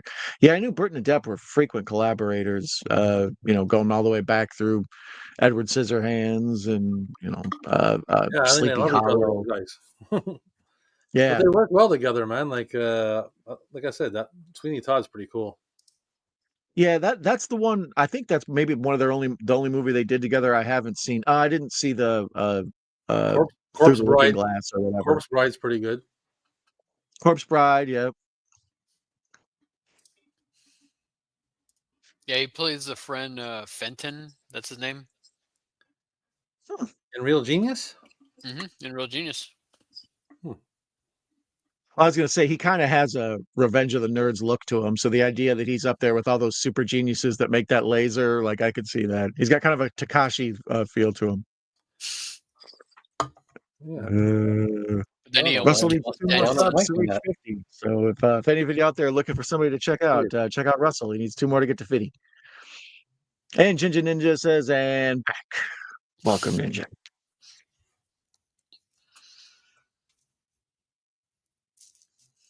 I've totally lost count on my tallies I was keeping of Christmas references. I'm somewhere stuck on 8 still, but I've seen like another 10 over my shoulder as we've been talking. One day I'm just gonna have to sit down like a crazy person and just write them all down.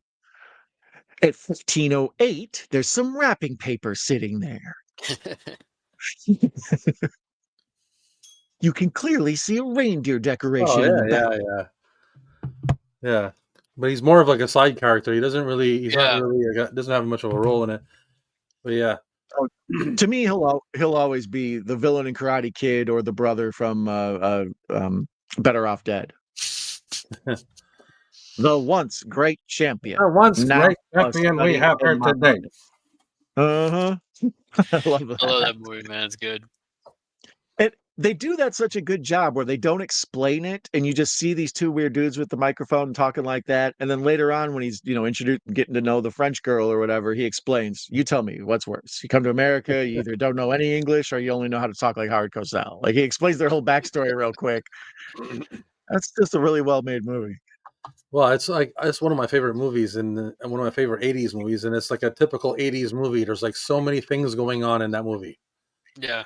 Like an '80s movie, they get a story and they're like, okay, let's jam pack this movie with as much as we can, like as many things going on. You know, like the mother's learning to cook and the food's walking on its own. There's a paper boy. There's a paper boy busting the windows looking for his $2.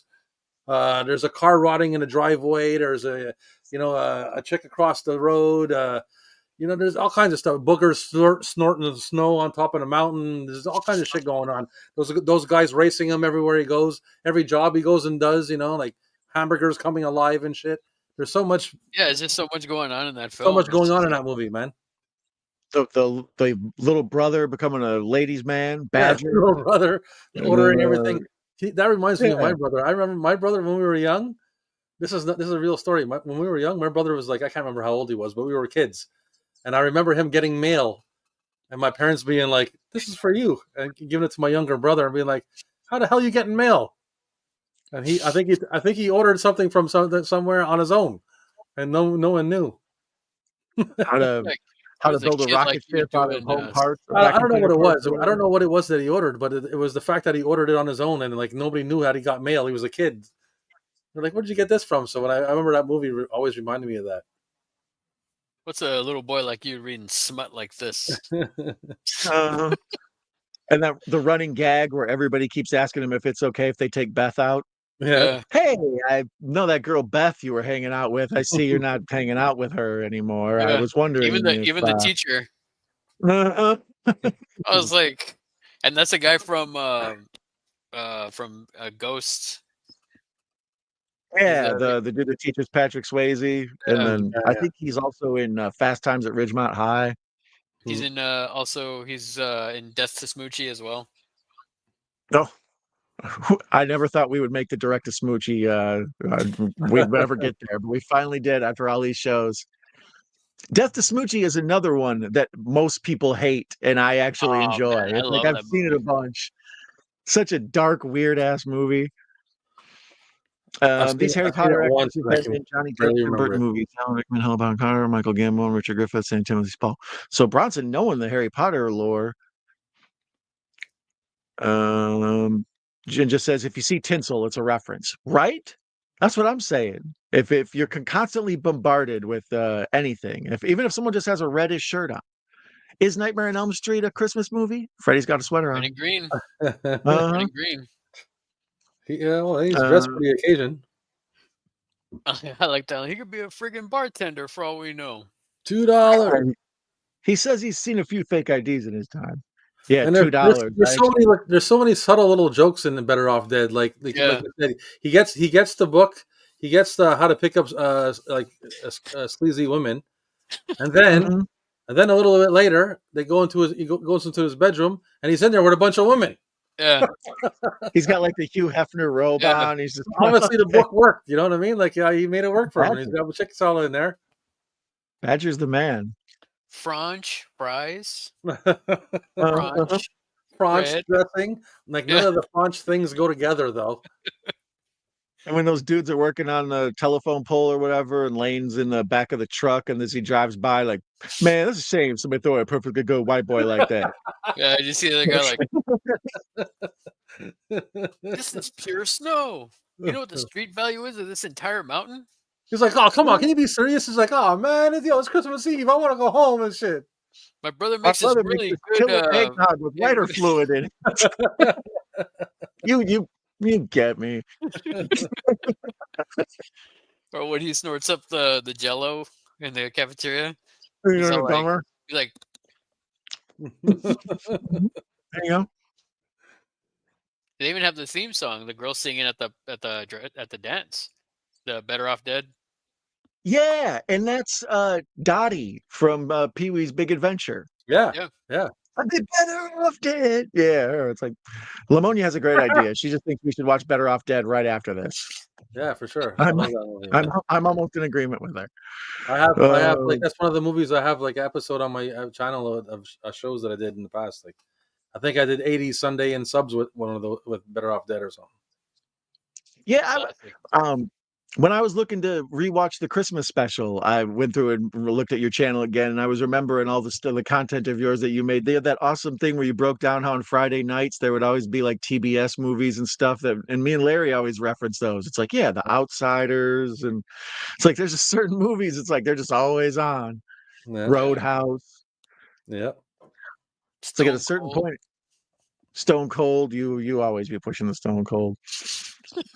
Ginger says he agrees 100% with us watching Better Off Dead. So we may have to do that again. Maybe that'll be our New Year's resolution. I'm down with that. Send in the car. The car. This guy coming up like,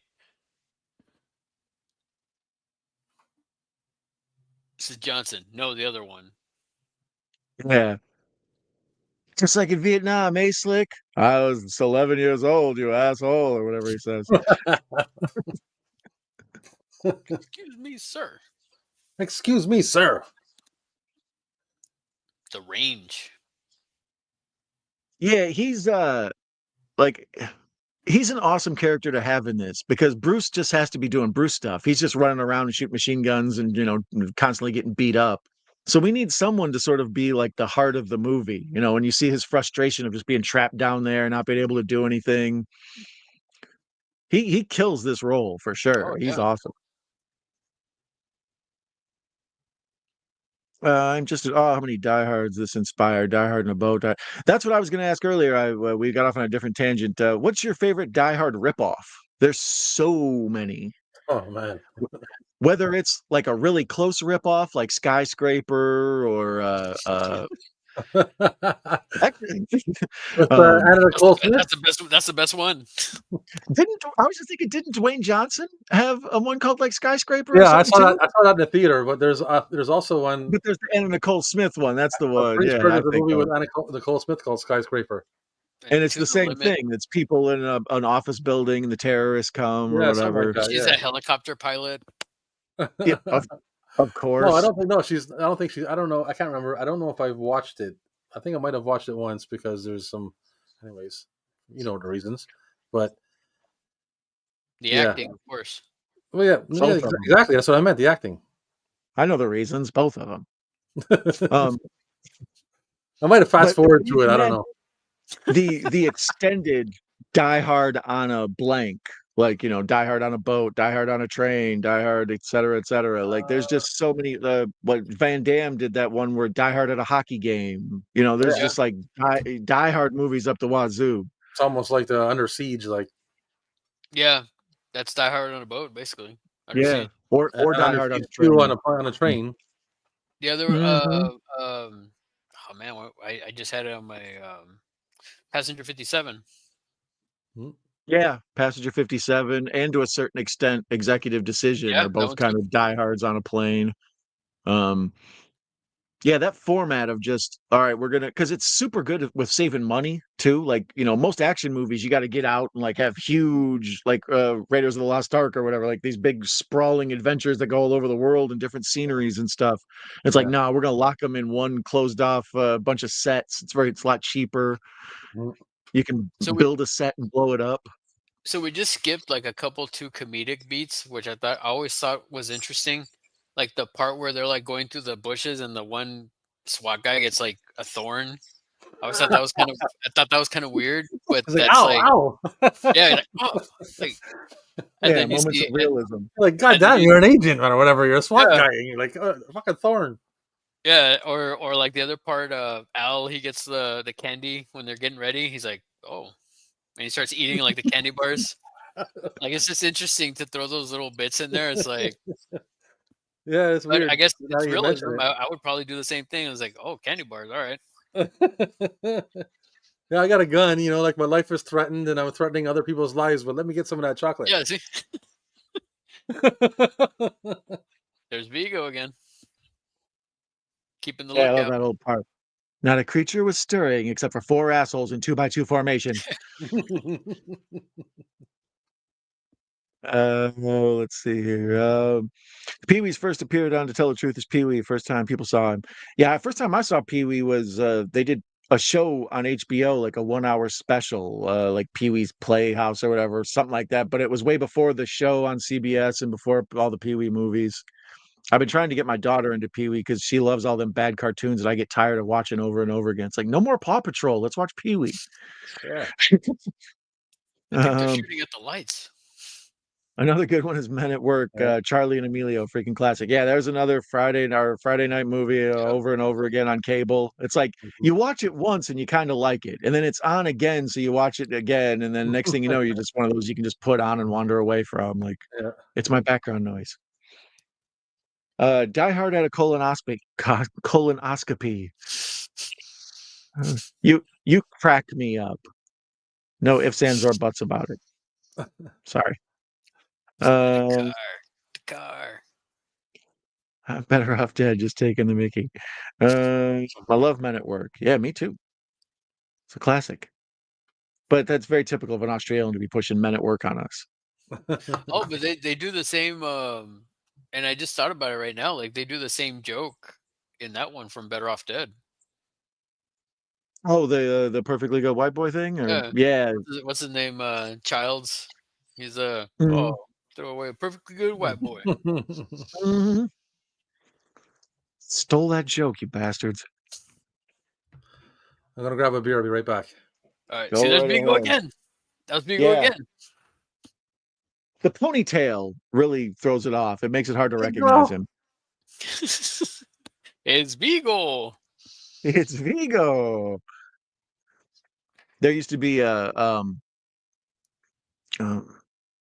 well, no, it might not have been him. I was trying to think of that dude in that movie's in some other stuff. I think he was in oh god, I can't remember the other thing that he's big from. The guy who does that. It's Vigo. Janusz. Janusz, yeah. I was trying to think of what else I've seen him in. He's in Dracula Dead and Loving It. He plays Renfield. Oh, okay. And he also plays he's also in like one of the CSIs, I think, or one of the shows. There he is.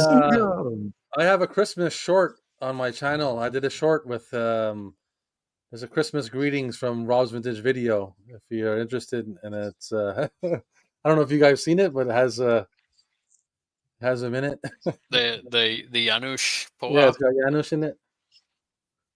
Go check it out. I'm not going to give it away. You want to see it? Go check it out. Stakeout 1 and 2 with Emilio and Richard Dreyfuss was funny. Emilio went through a weird heyday there right after the success of Young Guns, where he had a lot of content. Did you know he directs a lot of TV now? That's what Emilio's main gig is. He's like a TV director. Oh, really? Yeah, I heard something about that. I think he just. I can't remember which show. I was like, wow, he did episodes of that. Yeah, it's very. People don't talk about it much, but that's like his main gig he does. And then now they're gonna do Young Guns 3 somehow. Yeah, I couldn't figure out how they were gonna pull that off either. I love the way John McTiernan's movies look. They just all look great. Like they look. Him and Tony Scott have like the same exact look of how they make their movies. Like everything just looks so perfectly shadowed and contrasted, and the lights and everything. Like I love the way his movies look. That Predator, all of it. It's just. Oh yeah, McTiernan's the man.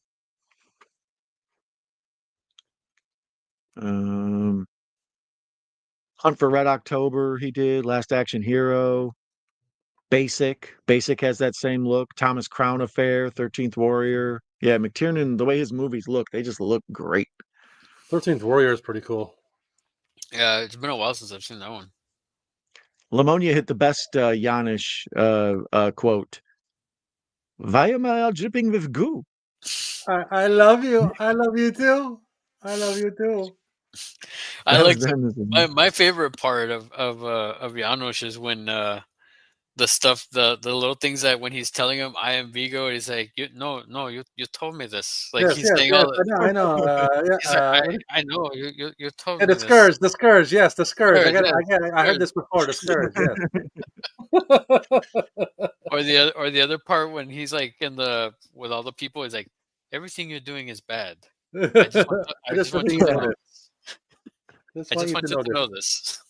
I just want you to know that everything you're doing is bad. I like that she cleared it up and said she's courting Janusz, because otherwise, just Friday nights. Am I right? Yeah. Young Guns 3, Old Guns. Damn straight. Yeah, I'm wondering how they're going to pull that off. It's got to be some sort of prequel or something, right? A I don't know, midquel? man. You just use that de-aging stuff on their faces? I don't know. That's gonna be weird then. Good luck Because with I that. don't know how one does that. so what they're saying, supposedly, from what I've heard, and I think this was from Lou Diamond Phillips, I think that he's supposedly gonna come back as Chavez, and because technically you don't see him die in part 2. You don't technically see okay. Chavez die in part 2. That was like the thing. He didn't want to give anything away. I think it was on Michael Rosenbaum's show. He was talking about it or something like that. I saw him talking about it somewhere, and he said like technically you don't see him die, so that's how he's able to come back or whatever. Okay.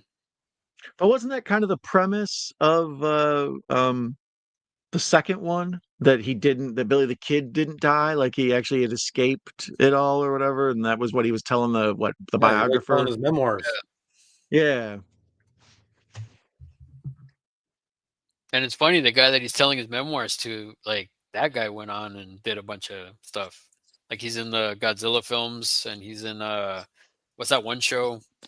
He was in West Wing, that TV show, and he was also in Handmaid's Tale. I don't know if you know which guy I'm talking about. What was that? Can't Sorry? remember his- The guy that he's telling his memoirs or his story to in Young Right. Guns 2. That guy went on and he's done a bunch of like other cool stuff. Like he was in the West Wing, that show with Martin Sheen. No, I didn't watch that. He was I can't think of. he I'm was still also not picturing. he's also the guy, like you remember that Godzilla King of the Monsters? Mm-hmm. Mm-hmm. He's in the trailer where they're like they do that cut and he's like Zilla. He's like one of the scientist guys for Monarch or whatever. Hmm. I mean, if you saw him, you'd be like, "Oh, it's that guy." I have to go Yeah, check that's it. what I'm doing. I'm trying to look and find a picture of it, see if I can find him.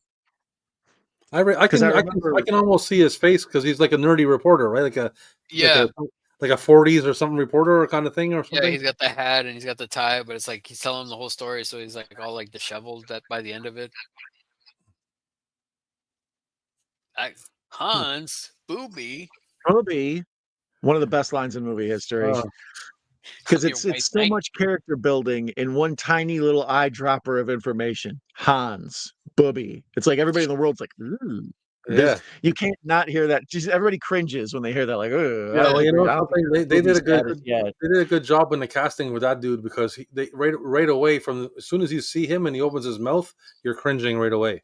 Yeah. Oh, he's just so sleazy, man. Even at like he does a great job. He sells that job like they picked a great guy for that role. Yeah, slimy Kenny Loggins looking motherfucker. I feel like that guy actually walks around like that in real life.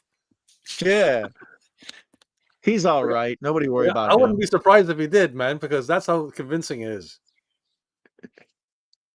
Use a gun. Friday night thing, what they used to be. Russell also shouts out Judgment Night with Emilio and Dennis Leary. That's a classic. That's another cable one. Yeah. If you were in charge of the inevitable Die Hard remake, who would you cast as McClain?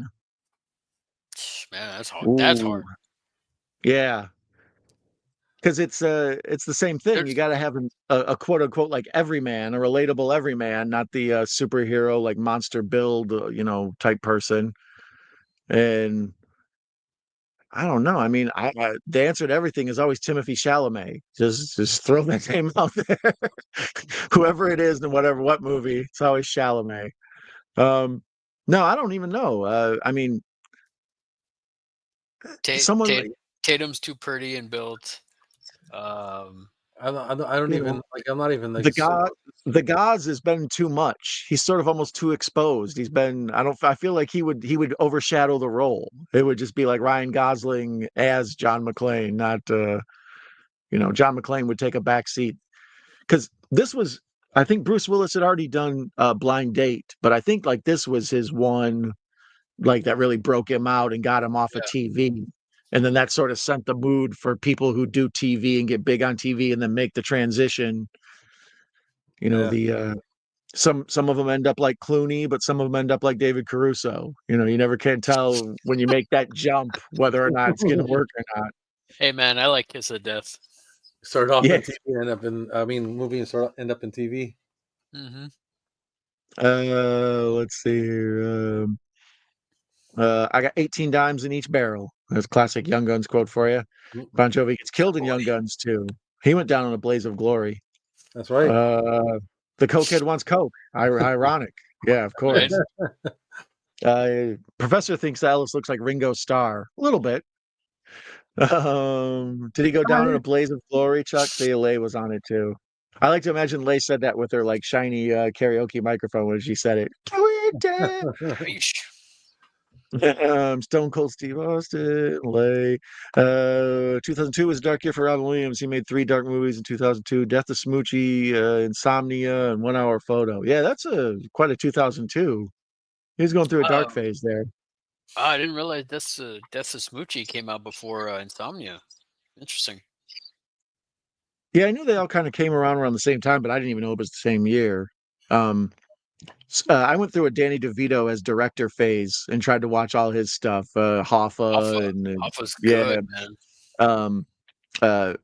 And DeVito, what do you call it? Matilda. You know, there's a bunch of those that he did that's just the really good DeVito stuff. And Death to Smoochie was in there, and I enjoyed it a lot. I think he also maybe did War of the Roses, DeVito. I think maybe I can't remember.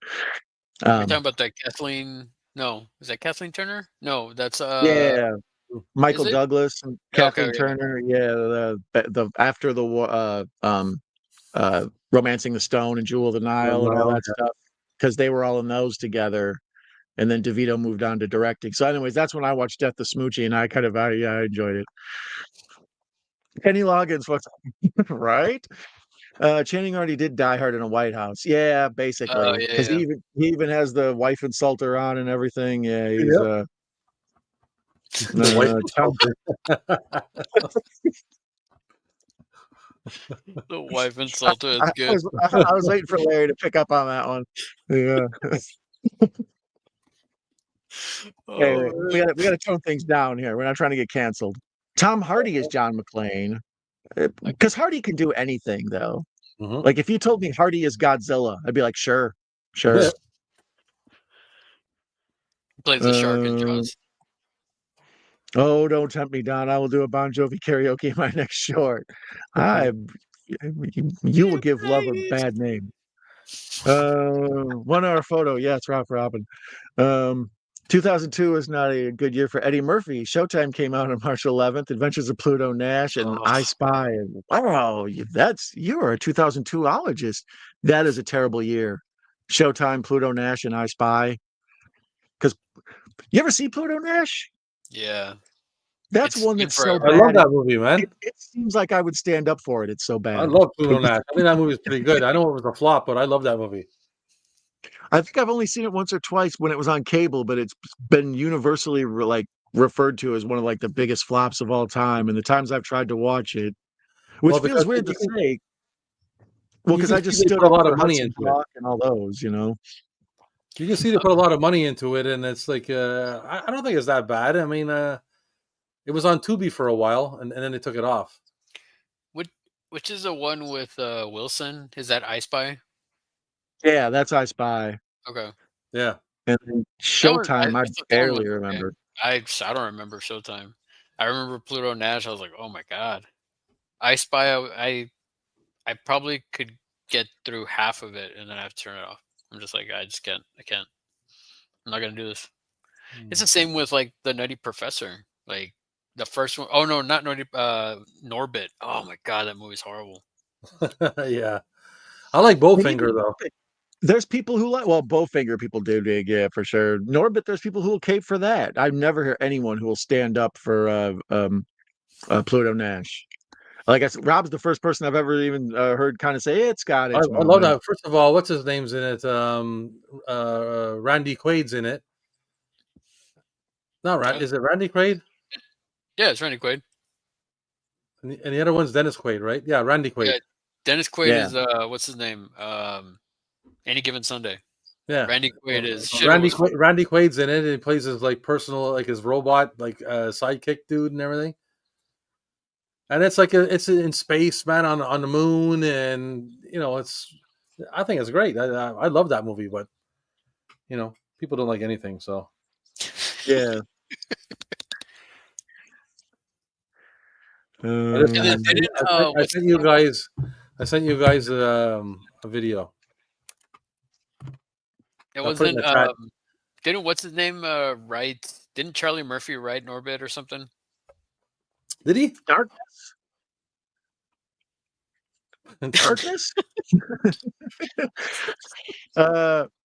Bronson says he thinks Norbit is pretty bad. Eddie Murphy is Norbit, and Rasputia is it's like Adam Sandler is Jack and Jill. Would you guys agree with that?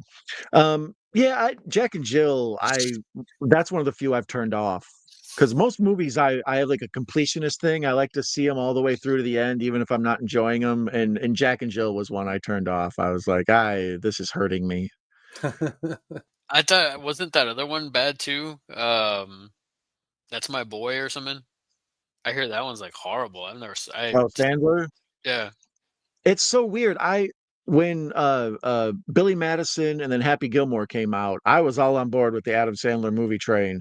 And then I started to fade out around Wedding Singer, and other people were still really, I was gonna say most people still really dig Wedding Singer, but then after that, it just slowly gets worse. All Adam Sandler movies.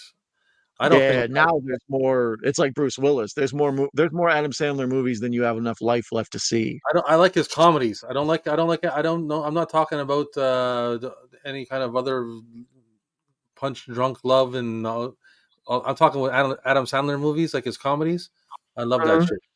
Well, I mean, I for his serious stuff, I'd say Uncut Gems. I haven't seen it. I've never seen it. I don't watch his serious shit. I've never seen that movie. I mean, if you're gonna watch one, I would definitely that one. That one's to him and that is like really good. All of his other ones are kind of like, I feel you. I can do without him. I think they're fucking awesome. I laugh my ass off on that shit. He has my kind of humor in mind when he's making movies, so I enjoy all his. I don't know how many times I've seen Happy Gilmore, and fucking.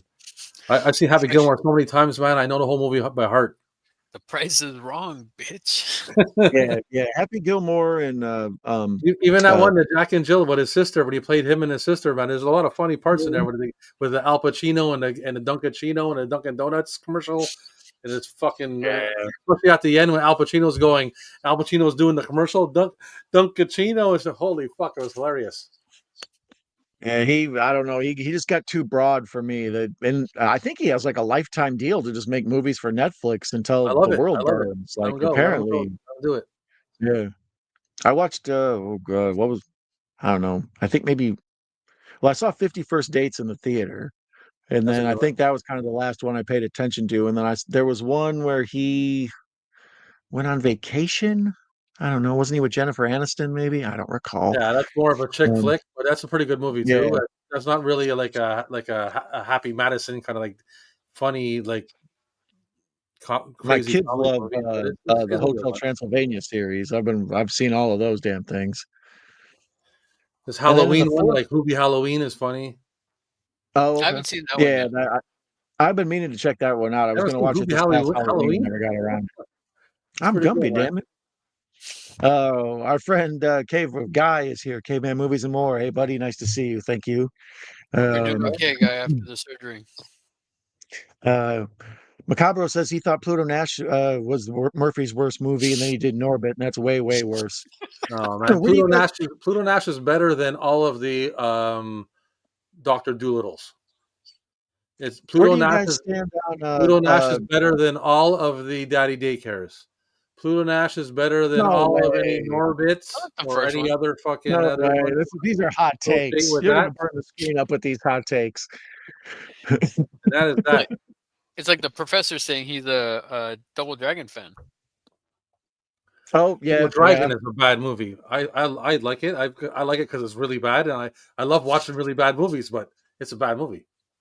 Our friend Kal-El, who was here, he's never seen a Die Hard movie. He's never seen an Indiana Jones movie, but he will stand up for Superman 4 as long as the day is long. I see. That's what I did too. I was like, "You're pulling my leg here." He's like, "No, no." No, Like, man, I "All like Superman 4 too. My favorite one is 3, I think. But well, Richard Pryor. yeah. Look at Alan Rickman there. Man is suave as can be in this. Oh yeah, he brings the same like energy that everybody on the Death Star brings. He has such like a smug British awesomeness that like he's his accent and everything, just the way he speaks, it's so like upper crust. It's almost like belittling to anyone around him. It's weird to me that like after this film, I'm trying to think like, well, I mean, I guess Prince of Thieves, but I'm trying to think what else did Alan Rickman, what has he done since like after this, other than like his bigger role of Dogma. Snape. But you played a pretty good angel on Dogma. Yeah, he was good in I think Dogma. of him in Dogma. But I'm trying to think of memorable roles. I mean, I loved him in Prince of Thieves. I loved him in Dogma. But there's a weird Kevin Kline movie called January Man. You ever seen that? It's like a detective thing, and Alan Rickman plays like his sidekick, like basically the Watson to his Holmes. Like Kevin Kline's basically like Sherlock Holmes, and he's like a Watson, and they're trying to solve this like real complicated serial killer like thing, that mystery. And Galaxy Rickman's Quest? really good in that. Is it good in Galaxy Quest?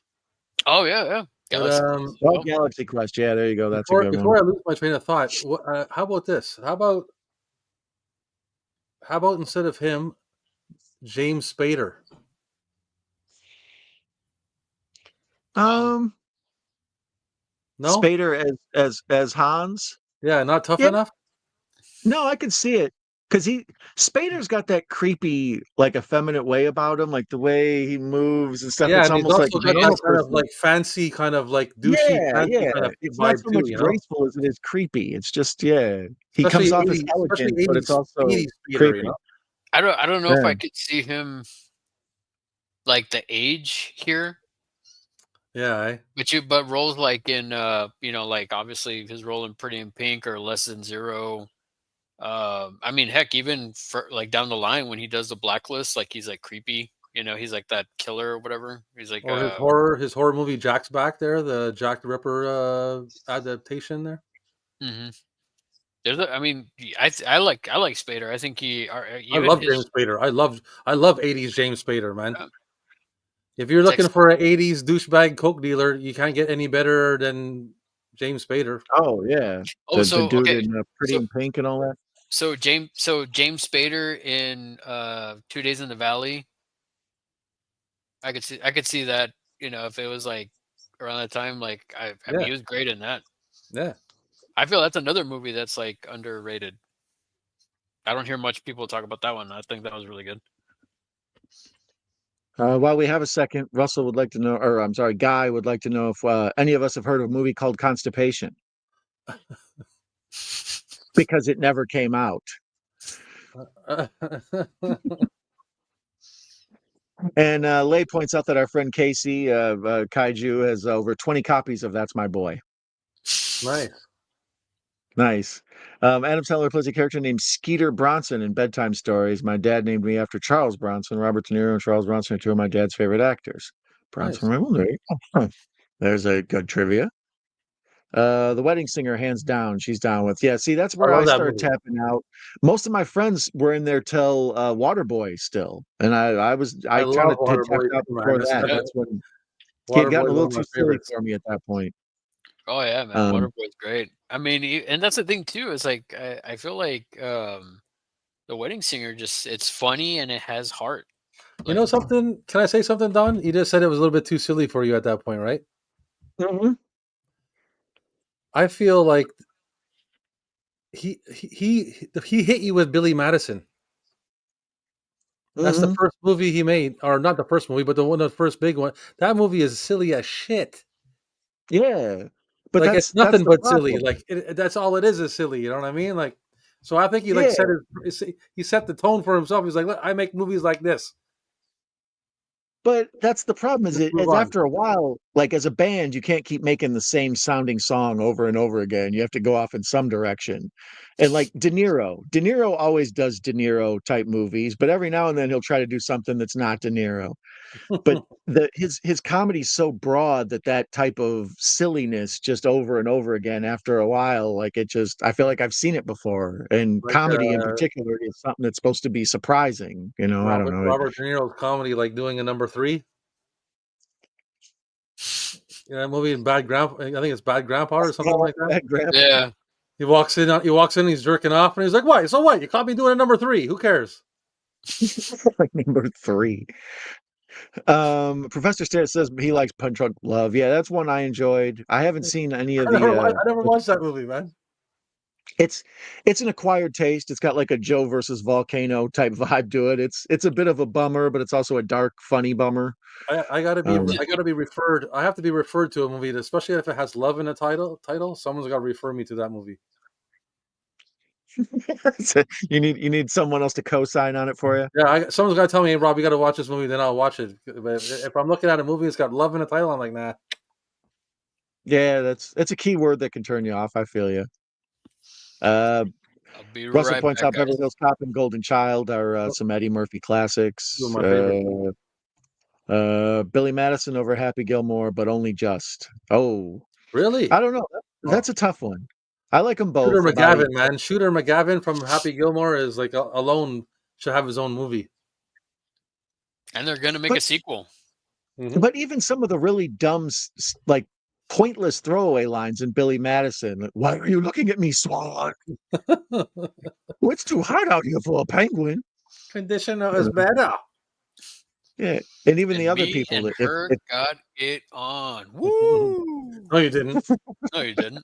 Nah, I didn't. If pee in your pants is cool, then I'm Miles Davis. But then, I mean, that's also a tribute to Chris Farley, man. Chris Farley. Yeah, Farley's watching Stand Alone now. You're not watching The Boneyard? Okay, guys. Voodoo. All right, you got to do what you got to do, Larry. Vampire in Brooklyn, thoughts? Yeah, that's what I was talking about too. I was trying to get to that one too. You ever seen Vampire in Brooklyn, Rob? I love that movie. I have it on VHS. I've watched it several times. I've got it on DVD. I've probably only seen it 2 or 3 times because I like how they try to do the Dracula format and all that, but it's a weird one. Because it came out around the same time as Death by Temptation with the dude who was on Dwayne Wayne from a Different World, the spin-off from the Cosby Show. Yeah, they I don't know, they started making black vampire movies in the late 80s, early 90s for some reason. They sort of stepped on each other's toes. Well, that's a good one. I like the Eddie Murphy one. I mean, I'm an Eddie Murphy fan, man. I love Eddie Murphy. I grew up with him. By Wes Craven. Yeah, exactly. I snuck in to see I think it was Raw, Eddie Murphy Raw in the theater, and I was like 12 or 13. I love Eddie Murphy. Yeah, I remember watching Delirious on VHS. That was like one of the first times. I think I had maybe seen Richard Pryor live on the Sunset Strip, but then when I saw Delirious, that was what made me kind of love stand-up comedy for the rest of my life. Like that's just amazing. Yeah. And then when Raw came out, it was like, oh, he's making a sequel to Delirious. Yes. Yeah. Jason caping for Double Dragon. Look at that. Just like Professor, I think he's a Double Dragon fan too. Hey, now don't besmirch my good name. I didn't say Double Dragon was good. I said it gets a pass because Alyssa Milano was in it. All right, fair enough. What a cast: Robert Patrick, Alyssa Milano, Scott Wolfmark, Dacascos. Dacascos is he's a sneaky a dude who's in a lot of cool stuff. Like he's kind of just the Iron Chef guy now, but like, did you ever see the Brotherhood of the Wolf or? Yeah, I think so. Yeah, Le Pac de Loup or whatever it's called. The kind of the sort of kung fu werewolf movie. Oh, even though it's not even werewolf, but whatever. Alyssa Milano, that'll be Professor. Keeping it on brand. Sandler and Farley were funny together. Rip Chris, yeah, I agree with that. He was Metatron and Dogma. Oh, you guys are talking about Rickman. And I saw Lay point out Love Actually. Duh, for other Rickman, I'm assuming. Goldblum is Hans Gruber. I could see that. Yeah, I could see that. yeah. And also by fantastic, I do mean fantastically bad. That's So actually that's actually a good choice. Actually, yeah, I can see that for sure. yeah, Goldblum. Yeah, Jason with a good idea. Goldblum is Hans Gruber. Thoughts on Goldblum as Hans Gruber, Larry? I can see that. Yeah, that's kind of how I was too. It's unanimous. We can see that. I can see that. Whether it doesn't sit wrong with us. Yeah. As long as After the film, can as see long that. as long as they throw in the line, "Rich cunts, I hate rich cunts." They gotta throw that in there, man. And Russell, then we got shout out to Alyssa Milano and Embrace of the Vampire, of course. Yes. Jack's Back, totally Jack's underrated. I'm trying to Oh, man, remember. that's a There good was movie. a I love Spader that movie. movie. I think it was called like The New Kids or something. Is that what it's called? on the block. Yeah, The New Kids or New Kids. The New Kids. Yeah, it's 1985 with Spader. Like some kids move to a country town and the rednecks there terrorize them, and there's like a whole thing where they're like sicking pit bulls on them, and once they get the taste of blood, yeah, it's a wild one. Spader's Oh. scary as hell in that one too. Holy shit! I didn't know. I never heard of that one.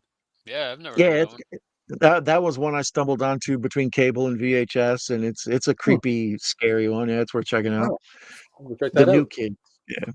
Yeah. Wedding Singer combines my love for 80s singing karaoke and romantic comedies. Mine as well. Yeah, And I it's think got at the Billy time Idol. that's when nostalgia parties started becoming a thing, where people were like, "Hey, come to my 80s party," or "Here, come to my 90s party," or whatever. And what's Um, his name is in that? He's Arquette, one of the Arquette dudes who plays what's his name? Boy George in that movie, right? In Wedding Oh Singer. yeah.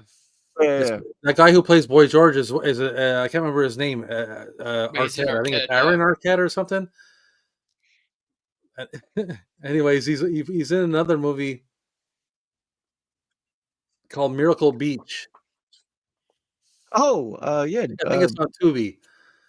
yeah. He I've seen plays like Miracle Beach. a little jock. He plays like a jock dude, like a jock kind of guy chasing chicks. And then you fast forward to Wedding Singer, and he's playing like yeah. Boy George. I love that role, man. Of his role of Boy George. I play that movie.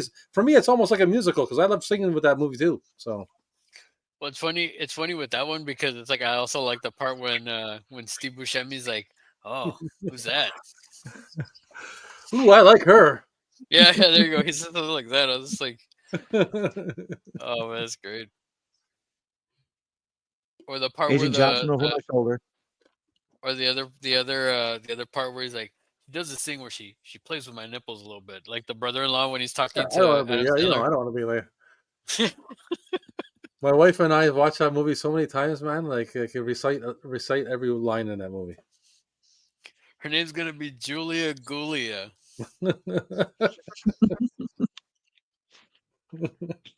Bronson points out he thinks Raging Bull is De Niro's best movie. Him and Robin Williams gave exceptional performances in Awakenings. I thought he was pretty good in Meet the Parents as Ben Stiller's future in-laws. Yeah, I mean De Niro.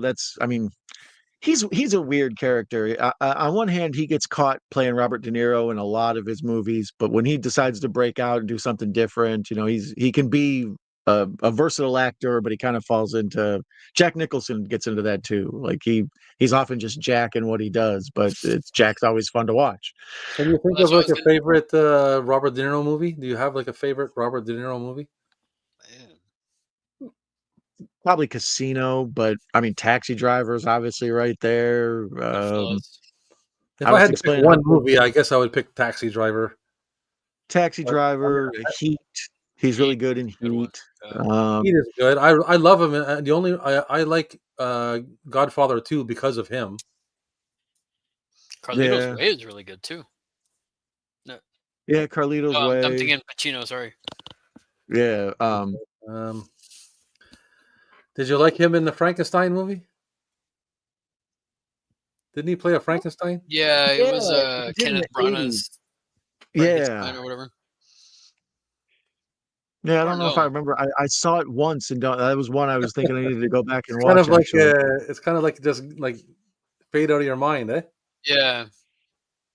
But I liked him. I definitely liked him in Awakenings a lot. Like that was something that I was like, wow, man. Like I'll tell you that my movie. favorite Robert De Niro role is, and he's a side character. It's not his movie, but he plays the devil in Angel Heart. That's good. Yeah. Yeah, Louis Cypher. Yeah, Yeah, that's he's really good in that.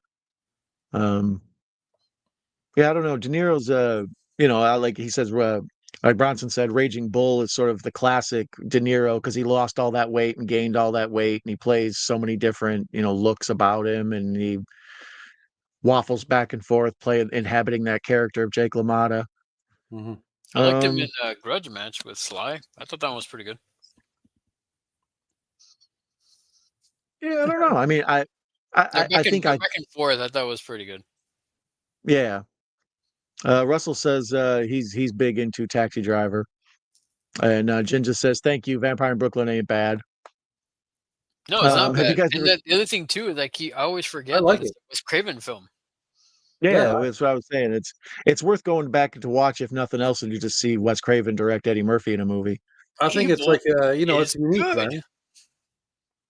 Hmm. Evil, evil is good. Um, have we ever seen Tower I love Heist? that Eddie part. Murphy I and love Ben all that shit. Stiller in it. It was directed by Brett Ratner, who did all the Rush Hour movies, starring Jackie Chan, Chris Tucker.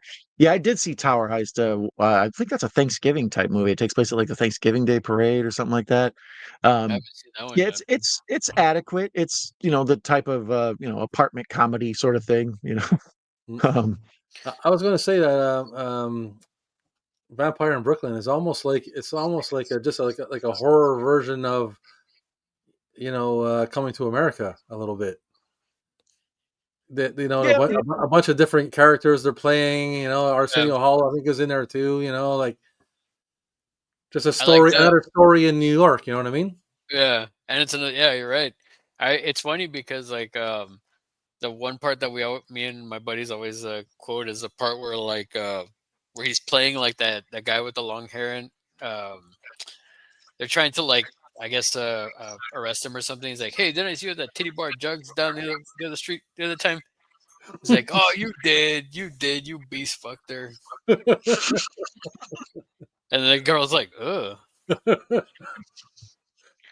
But like that again, uh, part. it's like every time I watch that, and it's like it says like Wes Craven, directed by Wes Craven. I'm like, man, it's like that's just I always forget because it's just I don't know. I feel like it's more Eddie Murphy, thing. Yeah, well, there's definitely a lot of Eddie Murphy shit involved. Like it's like Yeah. 'cause like I said, all the different characters and all that stuff.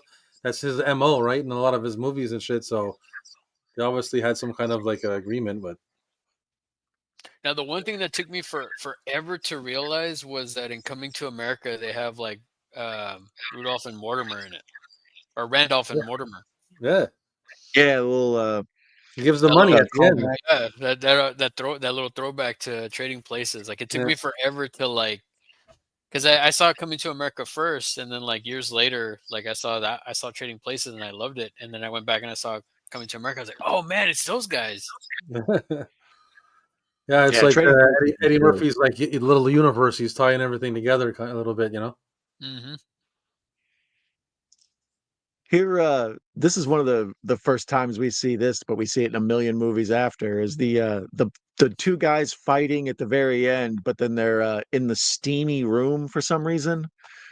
Like in a building, you shouldn't have this much loose steam just blowing out everywhere. Yeah, it's all Yeah, over the place. And Yeah, that's he's like, probably against and the bad code. guy's like totally dressed in black. Uh-huh.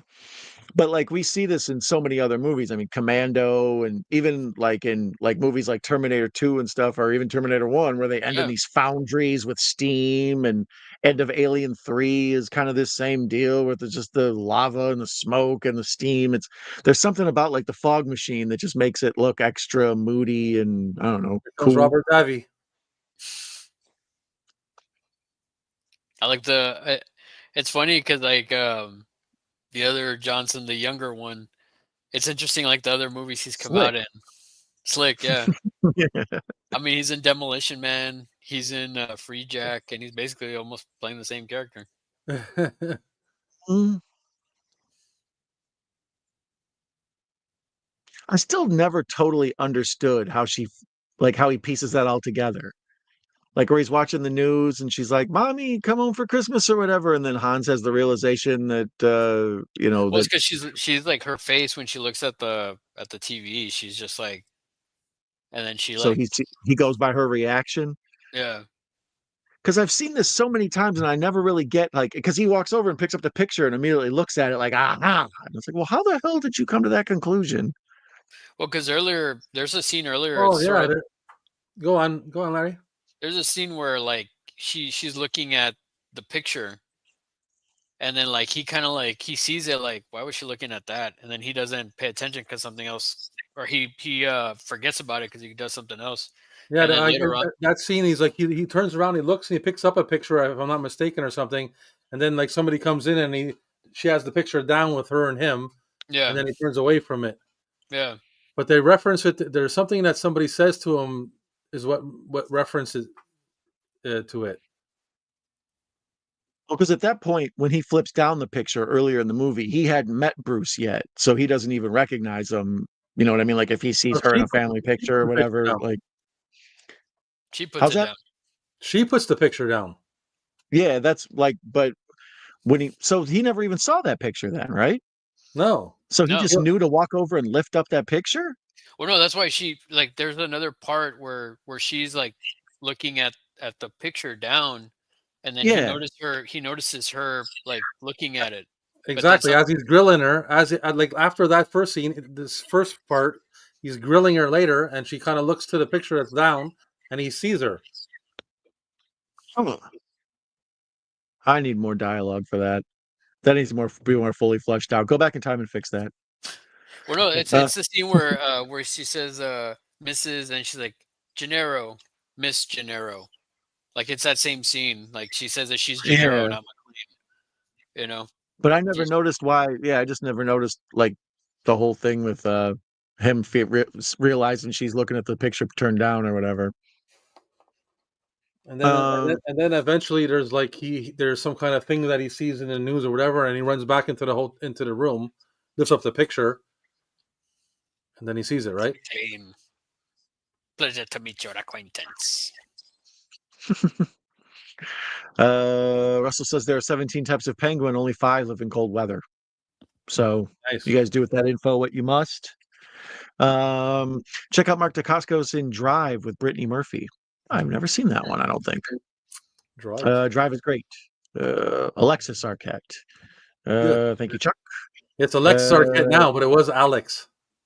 Yeah, or was that what it was? Yeah, it was something like that. I No, remember, he transitioned from a dude to a chick, and he was Alex before. Now he's Lexus.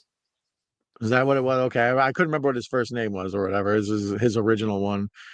But I know he was one of the in first. Wedding Singer. It's listed as Alexis Arquette, but if you go watch Miracle Beach, it's Alex. Now he's watching The Sopranos first episode. You guys get around. Young Robert and Crazy Mama, 1975. Lamonia says, when you think of garbage, think of Akeem. That's a great Coming to America. Yes. When he kicked an oblong ball through a giant H, it was very glorious. Grudge Match was directed by Peter Segal, who directed Adam Sandler and Anger Management, Future First Dates, and The Longest Yard. He directed Tommy Boy, starring Chris Farley and David Spade. All classics. Nice. Peter Segal directed Eddie Murphy and Nutty Professor 2, The Clumsy, Get Smart, starring Steve Carell. Oof. Born to Win with Robert and Ray Liotta is good. I don't think I've ever seen that one. I have Grudge Match on DVD. Nice. I have a Christmas movie fact I would want to share. Whenever Jim Carrey would smoke a cigarette in his Grinch suit, he would use a giant cigarette holder so that the way his Grinch suit wouldn't catch on fire. Well, that makes sense. Wise. Yeah, you don't want to set your green nose on fire. Don't want to do that. You're a man of film knowledge, Bronson, right? Yes, you are. Let's read facts about actors and movies in general. He sure does. You found the right spot to share them. Yeah. And George Segal is also in Born to Win. I was wrong about Crazy Mama. I forgive you. Well, I think we've all been wrong about Crazy Mamas before, and we've grown to be better men because of it. Yeah. I was once. Larry just silently nods. I ain't saying shit. I was once. The other thing I have to mention about like their fight scene I was going to mention earlier is just like it's just so like downright dirty, man. Like they just, you know, Oh, it's just for like sure. brutal. You know what I mean? Like it's like sweaty. It's like, you know, just he's like tearing at his face, like trying to pull him off, and like it's just such it's such a good fight scene, man. You know something Loving too, one like another. And can you imagine like pushing yourself off and having to smash through a glass window with your bare feet? that And are one of already them all cut up cut and up. hurting. Yeah. Like you want your objective is to smash the window and get in, but you got to use your bare feet to do it. Just everything about that scene where he's hanging from the fire hose and then he breaks through the window, but then the fire hose thing falls off and almost pulls him back out the Right, window. dragging it Like, out. all that's just awesome. Yeah, I'm a big fan of just that's Die Hard. That's what I mean. Die Hard gets it right. That's why it's Die Hard. Well, guys, Larry, Don, and Rob, wave. Hi, thank you Hey, for coming. Tom Hanks said the recording sessions Johnny. for the Toy Story movies are very hard. He has busted his diaphragm from yelling and screaming a lot. I'm sure Tim Allen feels the same way after every session. Most Yeah, likely. they do seem exhausting. Voiceover work isn't as easy as people think. The Last Tycoon with De Niro in '76 is great. I never saw that one. But yeah, I agree with Rob. Godfather 2, he kind of really sets it off in there. Yeah, man, I There's no think he's Christmas the best tree. part of that movie.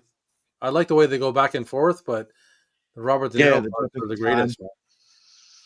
I think it's also because the way it's written, like, it gives you so much insight of the like the young part of it, and how like Vito Corleone came about.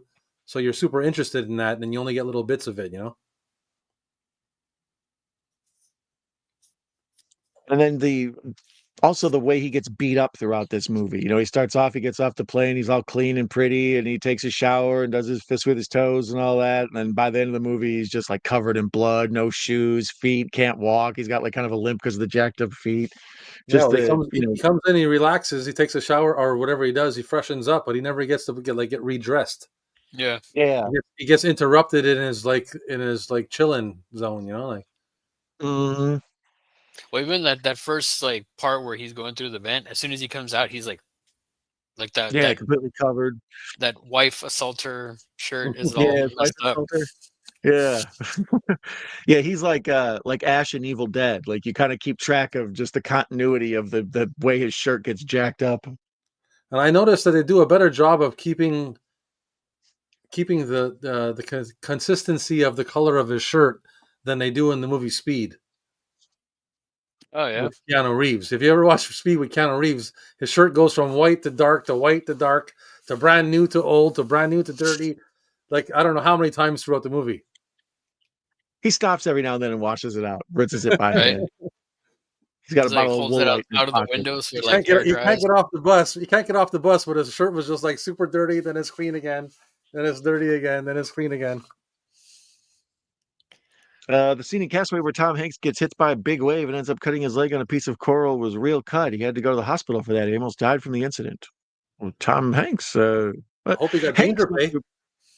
Castaway was kind of Hanks's Raging Bull, where he lost the weight, gained the weight. You know, they wanted to show his body transformation and all that. But that's always like a good way to get nominated for an Academy Award is do the big drastic, body lost weight thing. Well, Yeah, he did the same thing for Philadelphia too, didn't he? yeah. Yeah, Because he got really skinny for the parts when he already had the AIDS and everything. Right. Then there was also what movie was it? I like how he just looks so beat up and so just like ready to just like yeah. fall over. Like again, it's just like this is the continuity of how he looks all just jacked up from everything he's been in. Yeah, he's at the end of at the wit's end at this point, like.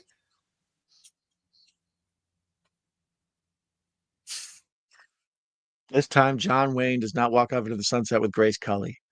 It's Gary Cooper, you idiot. Oh yes, what was it you said to me before? It's like how she can't be mad at him ever again after this. You know what I mean? I was like, he came out there. He didn't want you to be there. He came out there for you. You're lucky he came because this shit would have happened. He wouldn't have been there. Yeah. You know what I mean? He wouldn't have been there to save everybody's ass. So now you Christmas got to tape. give him. You know what I mean? She owes him for the rest of her life. Boom.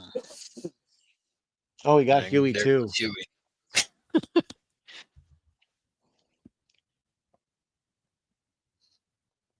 Well, going back to like that's scary right there, man. Look, she's about, you think it's all over. I'll shoot this guy, and then your wife's hanging out the window. Yeah, that's nuts. And then it's just by like the watch. Mm-hmm. The other thing I was gonna say was, and speaking of like people getting hurt on set, it's just like what's his name? It's like DiCaprio and Django Unchained. Yeah, you know what? I was just about to bring that up. I was like, he got that coral in his leg and almost died, and to get that kind of little thing, but DiCaprio just smashed the glass with his hand, which is a lot more. And he kept going, and like he just kept with it. I was like, man, that's nuts. But he didn't have to risk almost dying to get that kind of effect. You know? I hope that's not a hostage.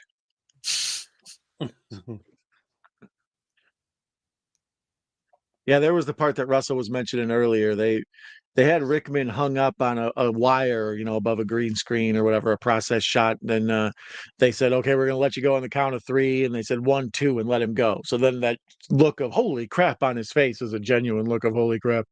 All right. Let's see. Tom Hanks didn't exercise and allowed himself to go pudgy for the first half of Castaway, and he denied French fries were the hardest part about it, losing a lot of the weight for the second half. Yeah, that was the concern, was whether was he going to be able to get his body the right way for the other parts. Tom Hanks said drinking a great deal of coffee every morning is what helped him the most during the process. Well, it'll make you go. Yeah. Robert Zemeckis used the same group of filmmakers to film What Lies Beneath with the 2 parts of Castaway. What Lies Beneath is a pretty good one. Tom Hanks in the telly series Bosom Buddies. You guys ever watch Bosom Buddies with Peter Scolari? That's a classic. That's a classic. I think I don't think I've watched that. Where the two dudes move into an all-women's apartment building so they can get affordable rent, but they're guys, so they have to dress up like women to be able to come and go from their apartment. No, I've never seen that. 5 movies in the series, and John McClain always fucked up his marriage. Dude should have given up a while back, right? Him and Holly. That's what alone. I'm saying. That's what I was trying to say. That he should have had no problems after this movie. Exactly, or even the second one. Yeah. Second one, that's already double props. Like how many husbands are going to do that for you twice? Are you kidding me? Yeah.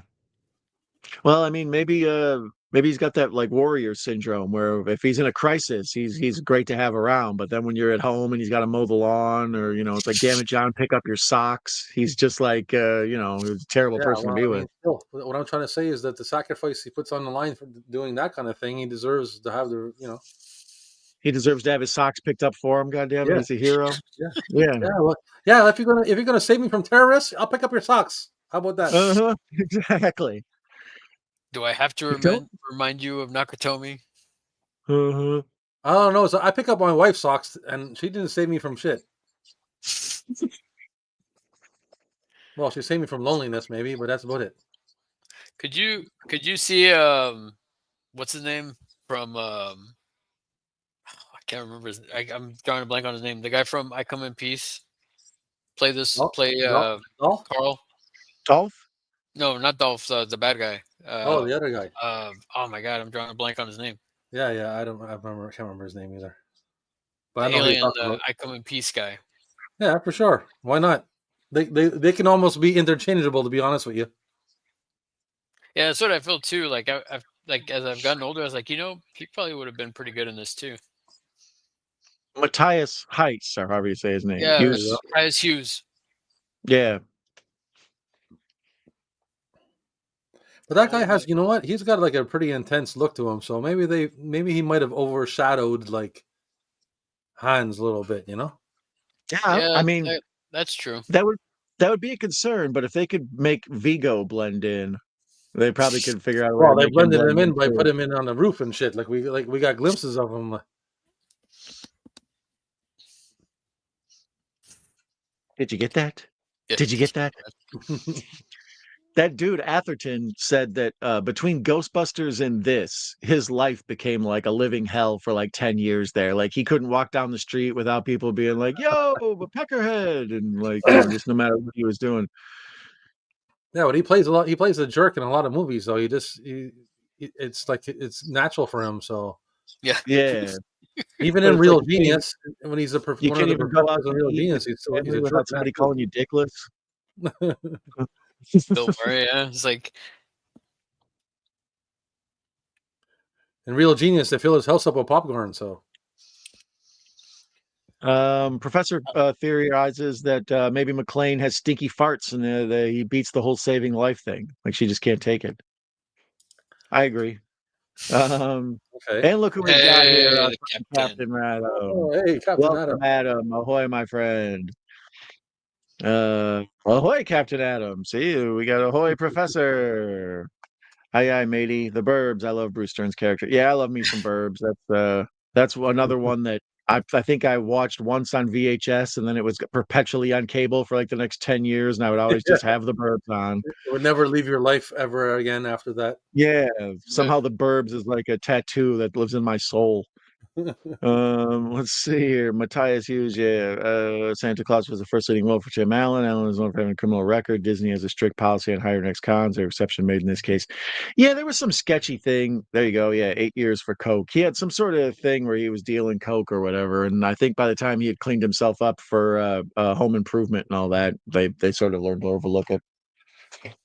So we were neck and neck when it came to the movie, Don. So my credits are still rolling. well, no, his moved over to like another movie. Oh, just like mine. What's interesting is mine is I see you're on Terminator. Yeah. For me, up next it said Jack Frost. Oh, interesting. The Michael Keaton or the classic Snowman Murderer? Yeah. The Snowman Murderer, the good one? Yeah. The good one. The good one? Huh. Yeah, because they do that to me sometimes on Prime and some of these other streaming channels. It'll show just a little bit of the credits and they'll jump to the next movie.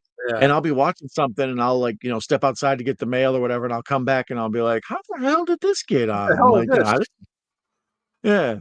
Especially the kids. The kids will be watching, I don't know, a Hotel Transylvania or something, and I'll come back and Super Mario Brothers will be on. I'm like, what kind of ghost shit is going on around here? Elf was the first leading role for Will Ferrell. Will Ferrell got a lot of headaches from filming Elf because his character eats and drinks a lot of sugar in the movie. Buddy the Elf, what's your favorite color? All right, well, we only talked about it sporadically, so I think once a year we're just gonna have to get together and watch Die Hard. By the time once a year tradition, we just get together and we watch Die Hard and we talk over it, and we only touch on Die Hard for maybe like 20 minutes of the content. Well, see, the next thing would be like, got to get the captain too, man. Oh, for sure. Hopefully there's always room for us on his boat. The captain says the Keaton Jack Frost is pretty depressing. Yeah, it is. That's why I like the other one better. Yeah, so it makes me feel safer. Yeah, Shannon Elizabeth. And yeah, you get it. Once again, just like when I said skyscraper, you knew what I was talking about. You get me. Oh yeah. Michael Keaton's performance as Jack Frost is very underrated. You try playing a snowman. That's yeah. I mean, I wouldn't want that role. Captain wants to know if Rob, you're up and running again. Yes, Rob. Let us all know. Inquiring minds would like to know what is your plans for your channel? How much content you can be making? You can play it by ear. You're going to be on with us every week. What are we doing here?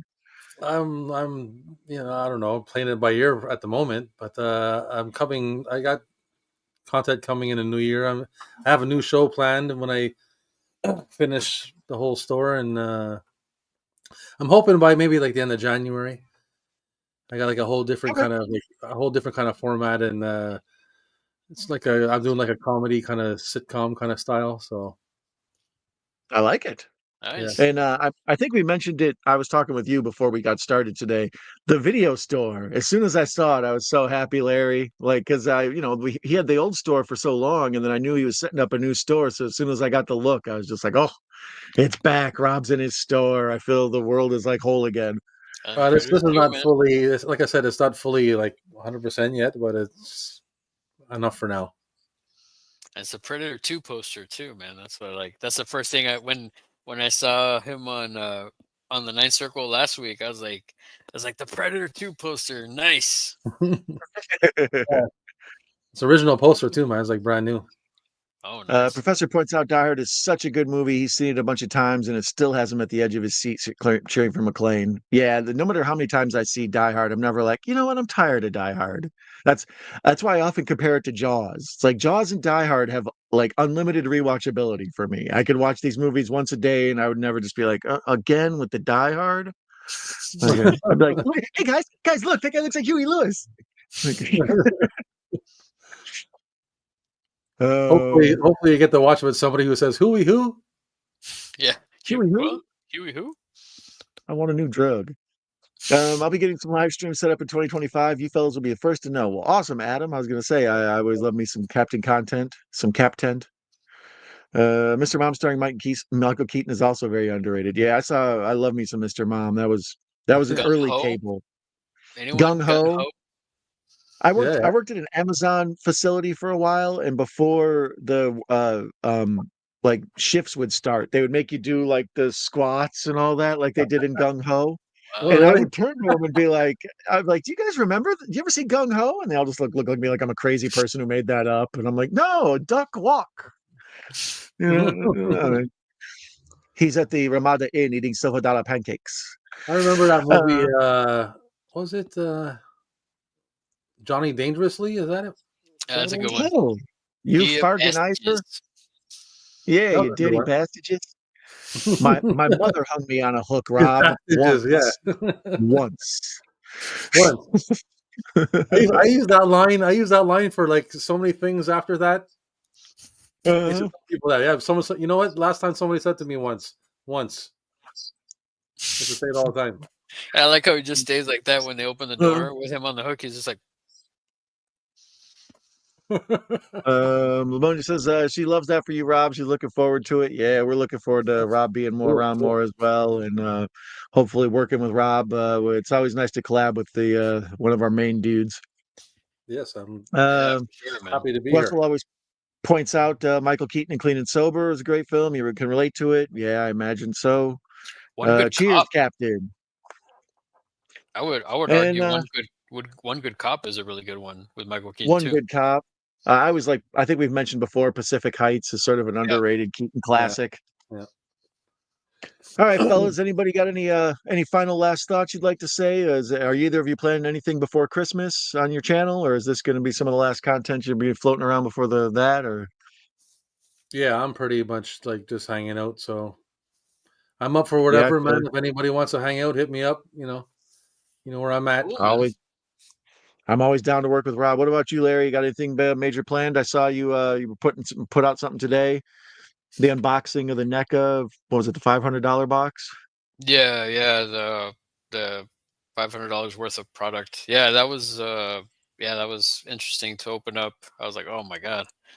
No, that I don't really have too much. I might do like if I can find the time to do it is maybe a couple reviews, but beyond that, it's basically I'm just glad we were able to do this, man. You and I had talked about it, and then seeing Rob back last week, and I was gonna try to be on with Wes and them last Friday, but I was traveling, so it's just like, man, I wish. So I jumped in the chat a little bit, so it's just seeing Rob back, man. It's great. I just back, man. Appreciate that, buddy. It's a nice Christmas present for us, Rob. We appreciate it. Well, it's a Christmas present for me, so. I also appreciate it. Whatever you do, be sure to check out Rob's channel. Go there and watch the VHS Christmas special he has from last year. OG Steve he needs to be a new character on shirts and stuff. So let you know I'm free next Friday. So we may have to find a New Year's movie, or else Better Off Dead. We'll see. We'll see what our schedules will hold. Mm-hmm. I bet. Watch. I can't speak for Better Off Dead. That thing's probably not streaming anywhere or something. But anyways, always streaming here. Bronson says it was fun talking and sharing facts about actors and movies with you guys. I hope you guys have a Merry Christmas. Take care. Thank you for hanging out, Bronson. Thank you all for hanging out with us while we were watching Die Hard. It's Sure, thank you. an undeniable Christmas classic. Not up for debate any longer. And Tiny Tim Lamonia says, "God bless us, everyone," and then did a backflip like Mary Lou Retton in Scrooge. All right, yeah, I think that's a good place to wrap up. Everybody have a wonderful Friday night. I thank you for joining us. Larry, any thoughts before we go? Just everybody have a happy holidays. And again, it's I think Texas Russell said it best a while ago. It's like it's already Christmas, man, because both my dudes are here. Oh, stop it! If I could reach down there and pinch your cheek, I would. Professor says, "Great stream with some great gentlemen for a great movie. Take care and happy holidays." Rob, any final thoughts before we leave? Same thing. All right. Well, I will say, Larry said. No point being redundant. But yeah, thank you so much for everybody hanging out. I appreciate it so much. For having me, you guys. Like I said, you guys always speak highly of me in your streams and shit, and I appreciate it. I don't know how many ways I can say it, but I'm always here to do anything you guys want to do, and I'm available always. So, Awesome, we will definitely hold that to you and abuse it. I hope you do. So I will wrap it up by wishing everybody green grass and milk and cookies forever. Adios, my friends.